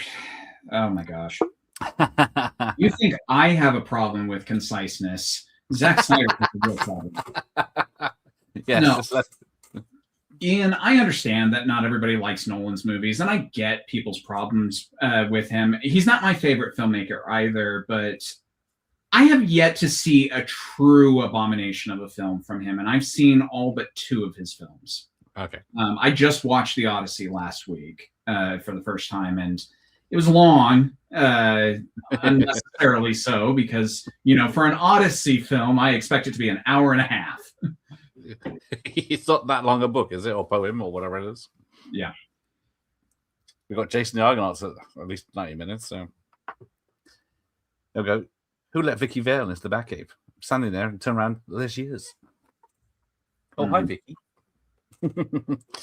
Oh, this is this bit again. I like this bit where I'd like to, but he's out there right now, and I've got to go to work. Dun, dun, dun, dun. It's a better dressing up scene than any of the Schumacher films. Hey, I want to see his ass. And hers. I already think Clooney's too much of one. I don't need to see his. Yes, Keaton's wearing the white version of the Nike Cross trainers used for the bat boots. Yeah, try getting a whole pair of them these days. But yeah, they turned Nike into boots. Genius. And they even kept the switch, didn't they? I think you see them more in returns. Yeah, this bit. Dun, dun, dun, dun, dun, dun, dun.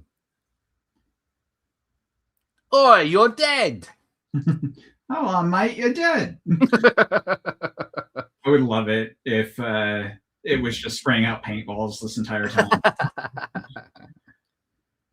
Dun, dun, dun. But hey, if you want, there are so many Bond connections in this movie that we haven't even talked about. But this did the remote control car thing before Tomorrow Never Dies did. Yeah. Tick, tick, tick. That's just this massive bomb. I don't know if it's the chemicals blowing up or that tiny bomb. But that's so in keeping with Warner Brothers, like those cartoons. Isn't that something you could see out of a Looney Tunes thing? Yes. So there's a stuntman Tip Tippin who was in everything back in the 80s. Unfortunately, he passed away quite young. Mm-hmm. He's the punk that goes on the window with the smiling gases going off. He was, I think he's in Aliens as well. Right, where's the stunt people? Here we go. So Jim Dowdle, another Bond thing, a guy I've interviewed. Mm-hmm. He's in loads of Bond films. Where's the other guy? Who was it? Miss me, Eddie Powell, Nick Powell, the Powells. Of course, Gary Powell went on to do the Daniel Craig films as a stunt coordinator. Yeah, and obviously there's this whole film was shot in Pinewood, so so I'm sure it made use of the 007 stage. Yeah, someone mentioned that earlier. I forgot to highlight it. Yes. Dust. Who do you? Not you, Joker. I love that Nolan is doing it for the craft of film and cinema. I never really feel the mood. I do get that. My wife and I had a conversation that like Nolan is so very heavy a lot of the time. Whether or not it works is one thing, but he's not necessarily someone I'm always in the mood to watch. You know, as much as I love films like Prestige, I've only watched that like a handful of times. I don't know if I'll ever watch The Odyssey again. I enjoyed seeing it, but it's probably a one-time thing. Yeah. And of course, I haven't seen Interstellar since it's been in theaters. And I've seen that quite a few times. Interstellar and Tenet are probably my least favorite Nolan films. I like Inception, but it's just too long. Inception is too long. But I love that movie a lot, but yeah, it does run too long. Yeah, I have the same with The Dark Knight. I always skip the ferry scene and get Dark Knight when I watch it now because it's just. I think Dark Knight is about 10 minutes too long. Batman Begins, I'm not sure that has a problem of being too long so much as it has other editing problems that I don't care for. Yeah. So yeah, yes, Prince songs were technically forced on this production by Warner Brothers. I'm kind of ambivalent about them. As a kid, I really hated them, but now I'm just like, yeah, whatever. Yeah, they're just songs in the film. They don't ruin the movie for me by any stretch. Right. I'm trying to see if there's a good shot of the money, but he's throwing it. One does get stuck on his head in a minute. I did notice that this time. And this bit, when it changes to wide view of the parade, is obviously tinkered with because it looks very different, either film stock or settings. Gotham's greed.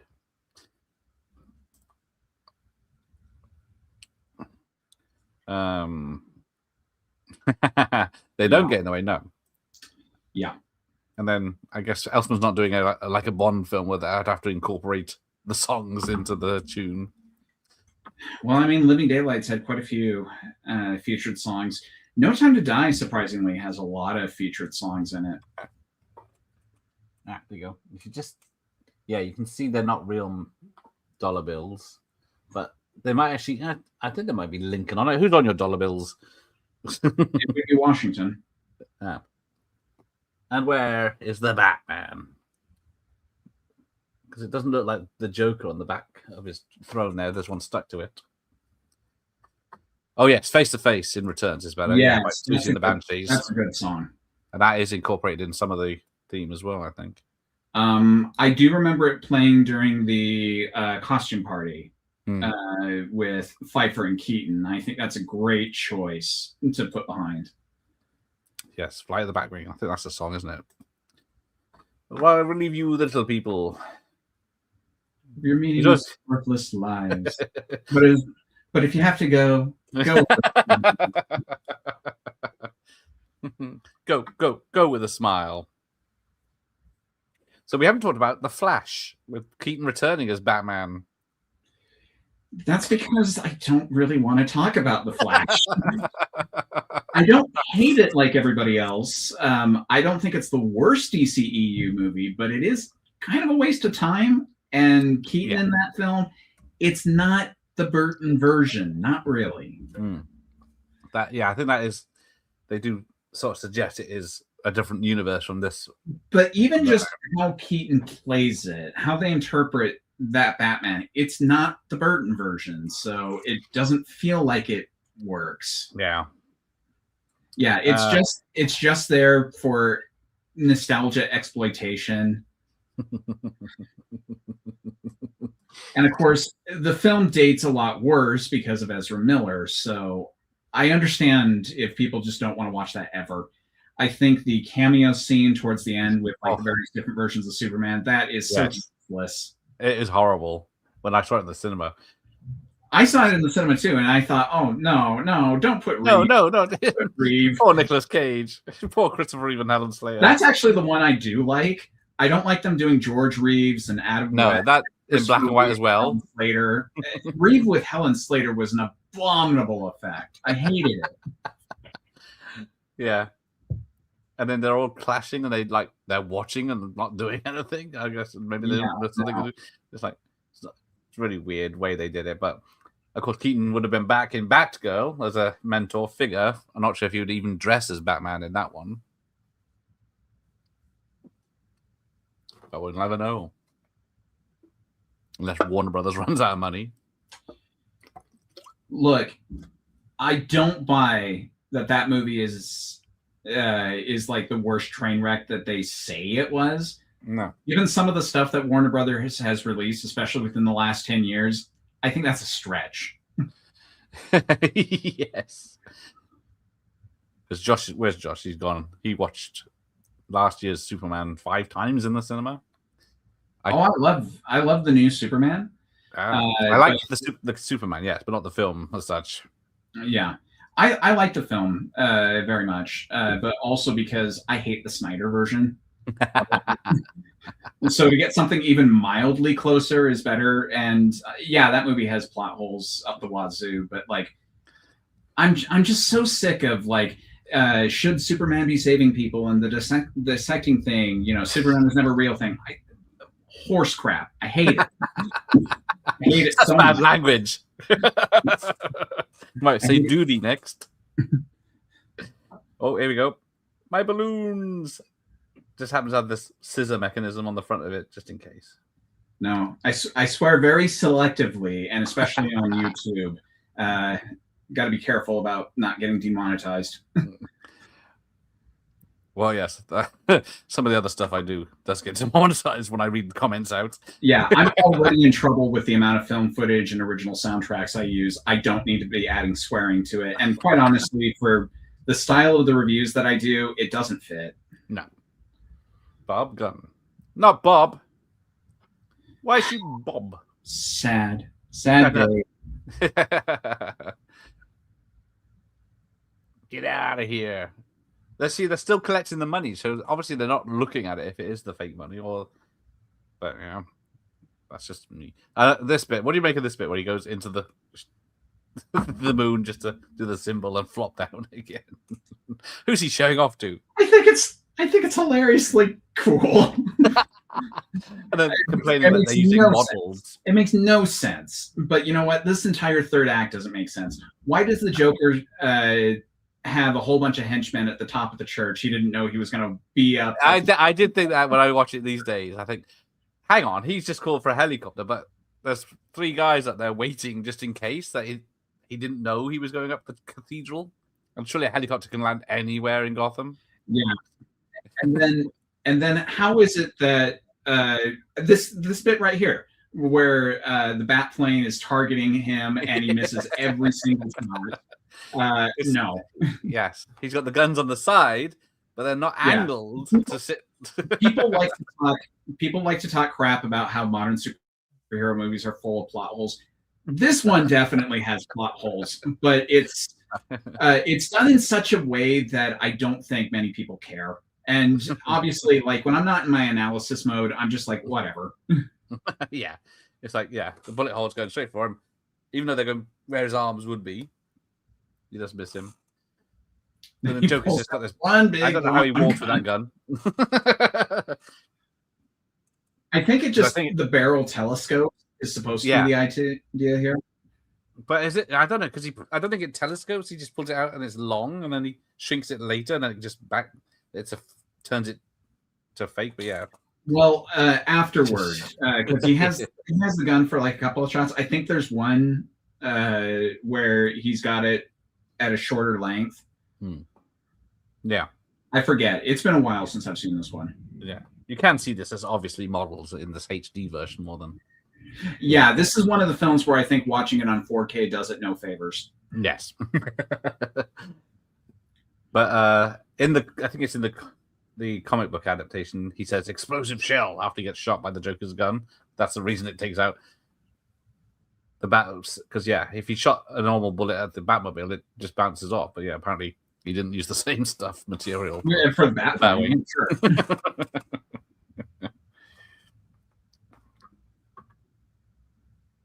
Yeah, there you go. See, it must have been an explosive round. It does say that in the comic book. Yeah.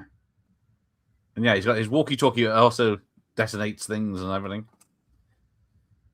5 minutes. Then he looks up.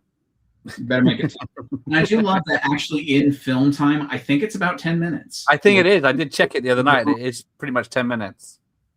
But I think it would take a lot longer to walk those stairs.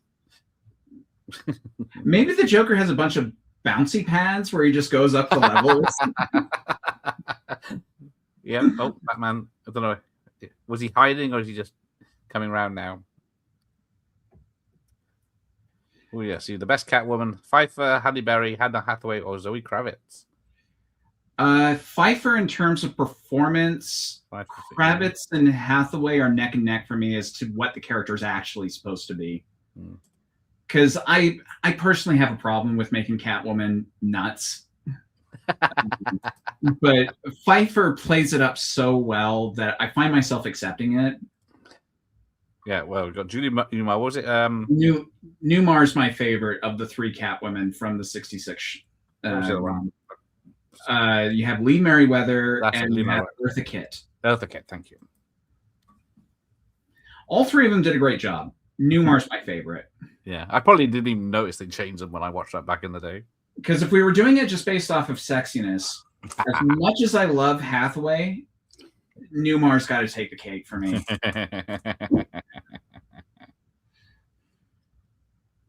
So yeah, got to get your steps in. Okay, so is Batman supposed to be wounded here when he knocks over all the pews? I think so. That's how I often interpret it. Like, it's so the crash, he's a bit injured, but he's still man enough to go up. Because I don't know that comes across very much in his performance. I guess, yeah. Because honestly, it almost looks like he's in a stupor. Yeah. Like maybe he's groggy at 3 a.m. That's how it looks to me. It does look like, yeah, he's half cut or something. The Joker Magnum. I love Eddie Derpy, but feels like old heads. This is the only version you know, and never read a comic in their life. Burton famously doesn't like to read comics, but I don't think it's because he doesn't see them as art. It's because he's dyslexic, and so the panels causes him a bit of trouble. I don't mind that this isn't very faithful to the source material. I prefer when film adaptations are, because it's usually because one of the things I like about superhero movies is that they're trying to get across to people that, like, there's serious stuff. There's really good stuff to be had in these comics, but most people don't see it because they see the tights, they see the contrived plots and whatnot, and that's where they leave it at. Yeah. And I mean, for those of you that care, this has been put on top 10 graphic novels of all time. Watchmen's been described as one of the best novels ever in the last century. So, like, you really shouldn't be dismissing comics quite as much. They're not all high art. In fact, most of them aren't. But there's some good stuff. There's some really good stuff in there. Because this came out, they re-released all the Batman comics, which I have upstairs. That's like 50 of them of all different eras that they just re-released every week or monthly. Fortnightly, I think. I mean, it's not hard to get Batman comics. I think next month there's going to be Batman month, and they usually do like discounts for physical and digital comics, and so give them a shot. I also did do a video last year. If you want some places to start reading Batman, you could do that. And I deliberately did not pick the top 5 best Batman comics ever. I just did what are going to be the ones that are most interesting for people that have never read Batman. So I tried to do it that way. Right. And then we get this circus act. Dun dun dun dun dun dun dun. I love this music track. Fun fact. So when I was in grad school for sound design, they would give us a number of videos, and then we would have to replace all the sound design, the music, and the voice acting. And it just so happened that one of them was from an animated Batman movie. It's a terrible animated Batman movie, but I picked that one. so that I could revoice the Harley Quinn in that because I hated her voice in the movie. But the music that I used was this Joker's Waltz, which was so much fun. Ah, cool. Dun, dun, dun, dun, dun, dun. Oh yes, I we didn't mention that earlier, but yeah, because it's the Joker killing Bruce, but it wasn't in the comic. No, I am of the opinion that I like it when it's a low timer, no name sort of person. It can be Joe Chill, but the whole point is it's nobody. Yeah. That represents all. It represents criminals. It represents just the unnamed people who aren't even evil. Because Joe Chill didn't do this out of malice or anything like that. He was just desperate. So having the Joker, it only works in this movie, but even then, I really resist it because it feels way too coincidental that they made each other. Yeah. And then, yeah, here's the gun again. I wouldn't want to go on. Hey, Jimmy's here. Good evening. Jimmy is he watched the Odyssey in 4 different versions in cinemas, all the IMAX and all that business. Because I think we've got 3 screens in this UK that can watch it. Yeah. I do have an IMAX, but it's not the big true IMAX that Nolan shot for.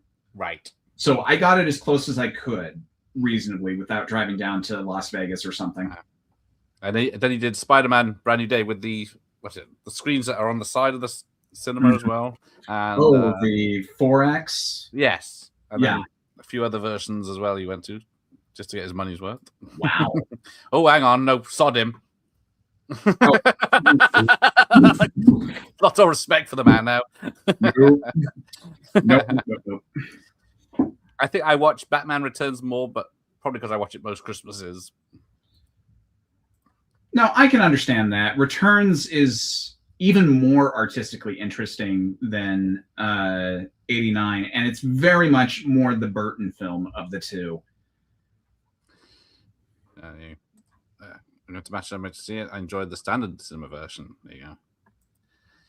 Okay, Screen X is the side screens, which weren't up to snuff for him because I think he said they weren't as bright as the main screen, and then they were a few frames behind the main screen. So, that's odd. Hey, no, what timing error? Is anyone dissing A View to a Kill again?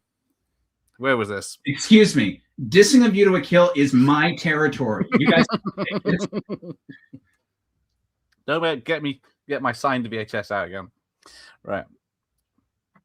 Yeah, I think the IMAX near me. I think it closed down and reopened, but it's in Bristol, so I can't be bothered to go to it. Oh, it's weird. Oh, and purple. And then she drops down like, what's going on here? Does she know Batman's there behind her or not? Yeah, she does. Oh, purple.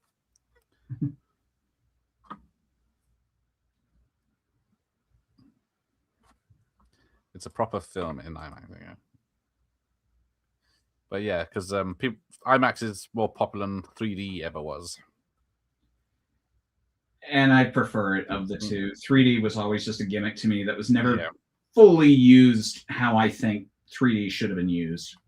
Yeah. It's like, post-conversion, pointless. Incredibly pointless and does not enhance your appreciation of the movie one bit. No. And all it is perspective more than anything. It's not even the fun bit of 3D. Yeah. Oh, teeth. All the Joker's jokes in this one. Utica is the least watched Bond movie. Only twice, I think. Oh. Does that include the unofficial films? Because I know most people who couldn't even get through. I know a lot of people who couldn't even get through Casino Royale 67 once. I haven't tried it. I think, I'll give it a go, and I say, it's over fucking 2 hours something. It's over 2 hours. It's way too long. It's a bit of an endurance test at times. Yeah, Because I sent in the Peter Sellers biography of film by my mate Stephen Hopkins. He Sellers thought he was going to be doing a proper Bond film, but then. Are you talking about The Life and Death with Peter Sellers with Jeffrey Rush? That's it. Yeah, that's a good film. I really like that one. But yeah, it sort of surmises that he was thinking he was going to be doing a proper one, but they wanted like Clouseau type character instead. Yeah. Which is a shame. But he doesn't come across as a nice bloke in that anyway, so. Well, from what I hear of Sellers, he actually was a bit of a dick, but all misunderstood artists are, right? Yeah, me. Oh, see, A View to Kill is better than Moonraker. Get off. I can't. Moonraker's better, if only for the score. The score by John Barry is top notch, and the visual effects are much better in Moonraker. You see, there's a line, and it's just Roger Moore films are all equal. Yeah, apparently. Fine. You guys can diss on it all you want. I'll go back and rewatch Spy Who Loved Me and have a rollicking good time. Well, it's a good thing because Diamonds Are Forever is in a few weeks. Which I don't hate. It's not great, but I don't hate it. We'll talk about that one when we get to it. But yes, sometimes I just kill myself. You see, if he'd let go as soon as he was hooked, he'd be hanging upside down, but he'd probably be fine. It's like, I don't understand. I guess the blokes can't see the reason why he's stuck and they're dragging him to his death. I thought it was very obvious. It's the grappling hook with the gargoyle. Yeah, but the blokes in the helicopter. Oh, okay. So they're just going, come on, climb up, you old bastard. He's going, don't, You 250-pound sack. Yeah, and then the statue comes on, and they can just take the helicopter over slightly, and you can drop to safety. Yeah, but if people actually thought like people in this movie would be like 20 minutes. So is because for example, so my thing about Batman not being the world's greatest detective, he has a file open very early on about the Joker or whatnot. Yeah. And just behind the bit of paper is the photo of Jack Napier when he was younger. If Batman had just flipped the paper, he would have found out immediately who Jack Napier was. Yeah, this scene is horrifying. Just his face and he drops.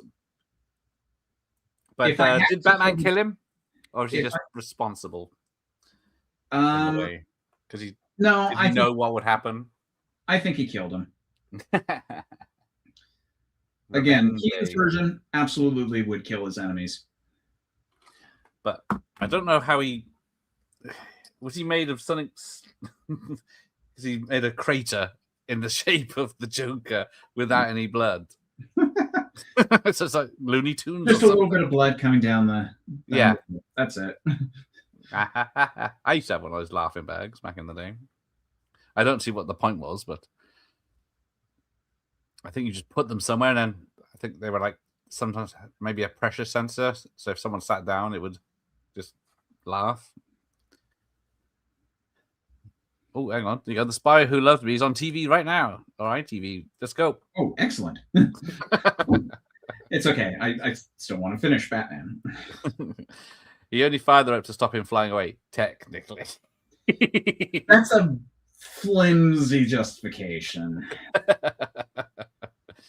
But yeah, this Batman is a frickin' murderer. I'm trying to think. I don't think Kilmer's. Kilmer's kills. Does he? He kills Two-Face because he throws all the coins out. Oh yeah, I guess that counts. Yeah, he knows it's going to make him fall. Yeah, Batman and Robin is the only Batman film that I know of where you can't really argue that he killed anybody. Because yeah, he actually saves Mr. Freeze and his wife. Yeah, Poison Ivy still lives by the end of the movie. Bane's still alive at the end of the movie, I think. Yeah. But even if not, that would have been Robin and Batgirl. Hanging us up there from Mr. Freeze. But he kills in all three Nolan films, technically. The Batman I don't think he actually does. Well, I think he killed some innocents in that bat chase in the Batmobile because there's lots of explosions and cars crashing. Yeah, that's one of those, like, I still place blame on Batman, but like it is technically Penguin. Well, that right. causes all the problems. I'm not surprised at all. Yeah, Batman's return. His Batman never directly murders anybody. But yeah, the police just say, "Oh, we love Batman. Now here's a signal. He's killed the Joker, all his henchmen. Drop one from a balloon. He's a hero to us. Yay! This vigilante." Nolan's Batman killed the entire city with the bomb. Taking the bomb out to sea just means well. Oh, I agree. I absolutely agree. I like Dark Knight Rises more than most people, but yeah, that ending drives me nuts. Yeah, it's like if you time it, because you can see it's like 5, 4. He's still flying the plane. Yeah, the only way that you can somewhat accept that is if you take the movie's word and say that it's 6 miles away, no matter what. You'll be perfectly fine. But even then, I still have a hard time buying that Batman was going that fast inside of 2 minutes. Yeah, it's a good idea, but yeah. Yeah, no. I think there's a number of things that kind of kills that ending for me. I think that was the last film I saw in IMAX, and that was in Cardiff. Mm. That was, oh God, how far back is that one now? 2012. Fuck. Last year, then. I was living in Brazil at the time, and for a number of reasons, there was a period of about 2 years where I saw no movie in the theaters. So I missed Dark Knight Rises, I missed Avengers, I missed Skyfall, I missed a bunch. That's a shame. I think I saw Avengers 3 times, but it wasn't because I wanted to see it 3 times. I think I went with 3 sets of people to see it, and once was in 3D, and it was like ridiculously dark and blurry and rubbish. You're absolutely right, Ian. It's the movie time logic, which just I hate so much. Whenever there's a ticking clock in a movie, I'd say about 80% of the time doesn't actually matter. It's just it will stop as long as the movie needs it to. Yeah. But how did he get back to Gotham anyway? Well, that one I buy that he uses the bat to get back into Gotham. I still don't buy that he does that because he doesn't know who has the detonator for the bomb. He doesn't know what would make Bane trigger the bomb or anything like that. He's making way too many assumptions that he can just get back in there. He doesn't know exactly how long he has left before the core ignites. So he takes the time to build a big bat symbol, which I can't imagine would be a cinch. No. Oh, he saw me on IMAX in Cardiff. Oh, maybe one day. Live stream from there. In Cardiff, yes, I don't travel far. I can see Cardiff from here, except it takes an hour and a bit to drive to it, which is weird. It's all, you got to drive up the motorway, across the bridge, and back down. Oh, here we go. Here's the. Don't matter. It's no kiss from a rose. Which you had to have seen the expression of my wife when I told her that that's actually from Batman Forever. She's like, what? It has something going for it. And that ass shot of Nicole Kidman's. Understand. Yep. Understand. That doesn't work. Right, so yeah, was it Pat Hingle and Michael Gough the only 3? They did all 4 movies. I don't think that there was much else overlap. Maybe there was in like construction crew or whatnot, but like for the major players, no. Only Pat Hingle and Michael Gough. And I think that's a shame because at least Gough is used throughout the movies effectively. Pat Hingle has virtually nothing to do in most of them. No. And he's not a great Gordon. What are you waiting for? The signal. Yeah, he's not a great Commissioner Gordon. No, he's not. Because yeah, like I mean, to be fair, what's his competition? You have Gary Oldman, one of our finest character actors. You have Jeffrey Wright, who is absolutely awesome. I guess you have J.K. Simmons, which he may have been interesting, but we barely got any of them. No. Yeah, because this one was filmed in England, and Returns was filmed on LA sound stages. Mm-hmm. Which is, so yeah, a lot of people would be very different on the crew. The animated series, Golden Rules. True. Come on, people. A guy in a metal suit and 2 polar bears can't be hard to spot. Yes. Oh, hang on. Oh, Hold Me, Thrill Me, Kiss Me, Kill Me. I did have the single for that one that came out. Wasn't that Batman and Robin? No, that was Forever as well. That was Forever? Oh, no, I'm thinking of the Smashing Pumpkin songs from Batman and Robin. My bad. Yeah, was it You Hate? No, that's not Smashing Pumpkin. It was someone else. That was Flaming Lips, wasn't it? You hate your boss at your job. Yes, that's it. Bat Suit Wrangler. Oh, pretty much. I did not know that. Yeah. Cool. Kiss from a Rose is better than Forever. Yeah. No yes. here. Commissioner from the TV show. He was great. Yeah, but even then, there was him and there was Chief O'Hara. So they were a comedy duo in their ineptitude. They at least had something to do. Yeah. Which was wait until anything bad happens ever or inconvenient, and then we'll call up Batman. Actually, one of my favorite Batman movies is Return of the Caped Crusaders, the animated film. And they very much play on Gordon and O'Hara just being worthless. It's great. It is. Because which one's that one? There's 2 of them, isn't there? There's 2 of them. With William Shatner as Two-Face. As Two-Face, so that's Batman versus Two-Face. So Return of the Caped Crusaders was the first one, and it has Batman going evil, which is hilarious. Yes. I haven't seen it for a while, but yeah, that's the favorite of the 2. Yeah, that one's really excellent. Oh yeah, Arcade did Batman and Robin, of course. Moving right along. That would have been weird to have Marlon Wayans in Returns as they wanted. That would have been strange. Yep. Oh, bloody hell, it's nearly 11:30.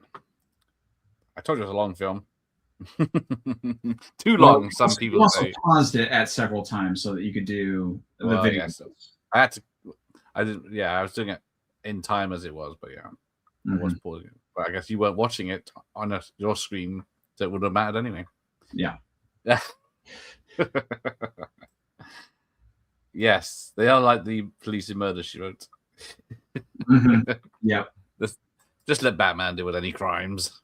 Yep, because that's what he's there for. Don't need paid police or anything. Right, let's wrap this up. Stephen will return. Yep.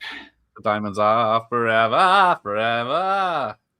And we will talk about all of those great things then. Yes.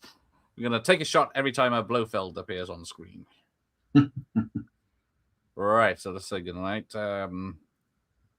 Night, Byron. I'm surprised nobody called out the discrepancy between my name and Tim Drake. I thought for sure there'd be covering it up. It disappears. Yes. Yeah, I thought for sure there'd be at least be someone that would get the joke. No, obviously not comic book readers. He did appear in the films. He doesn't count. I guess not. No. Technically, he's in what's it called? Batman versus Superman. Was he? Was that supposed to be Jason Todd? It could have been. Oh yeah, I quite forgetting. There's more than one Robin now. Well, yeah, there's like 50. All right. Right. This is fun. Still my favorite Batman movie out of all of them. Technically, it's mine because it was such a big thing in my life at the time. That's why I got a lot of Batman things. I still personally prefer Dark Knight, Under the Red Hood, Dark Knight Returns, but 89's a lot of fun. Yeah, and then Batman versus Dracula and The Batman versus Dracula is surprisingly good. It is. It's really good. Penguin is a vampire. For a show I don't care for. The movie's pretty good. Yeah, Batman Turtles and Stephen, great as always. What the hell about me? Yes, Roden's was a music producer around the late 90s, so we blame him for all the bad music. I think he did Cher's I Believe, or whatever it is. Exactly. Hey, Sabine. Good night, everyone. Yes, it's a work night.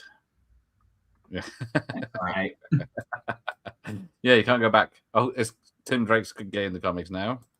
Yeah, everybody's coming out in the comics. It means nothing to me now. Yeah. Shannon. Let's give me a Batman. 89 is the best for Ian as well. Ooh. Shannon Weary is Poison Ivy. I don't think the suit could contain her. Probably not. But I'd watch that. Good night for Zooks. Oh, Damien. Ooh. That's isn't he the real son? Yeah, he's the son of Bruce Wayne via Talia. Yeah. And he's a snot. That's the nicest way of putting it. Yeah, we didn't discuss Robin in Dark Knight Rises either. Yeah, I didn't like that. No, all right. Night, Tom. All right. See you. What am I doing? Tomorrow for VHS chart show, I think, with the captain. 1983 film, or 1982 films on VHS. Right, yeah. See you. No, we don't do that for these. That's the rubbish. It wouldn't be a stretch for some of the films. Okay, thank you. Thank you, Tim. Thank you, Jet, and see you next time. Good night. Is it Halloween?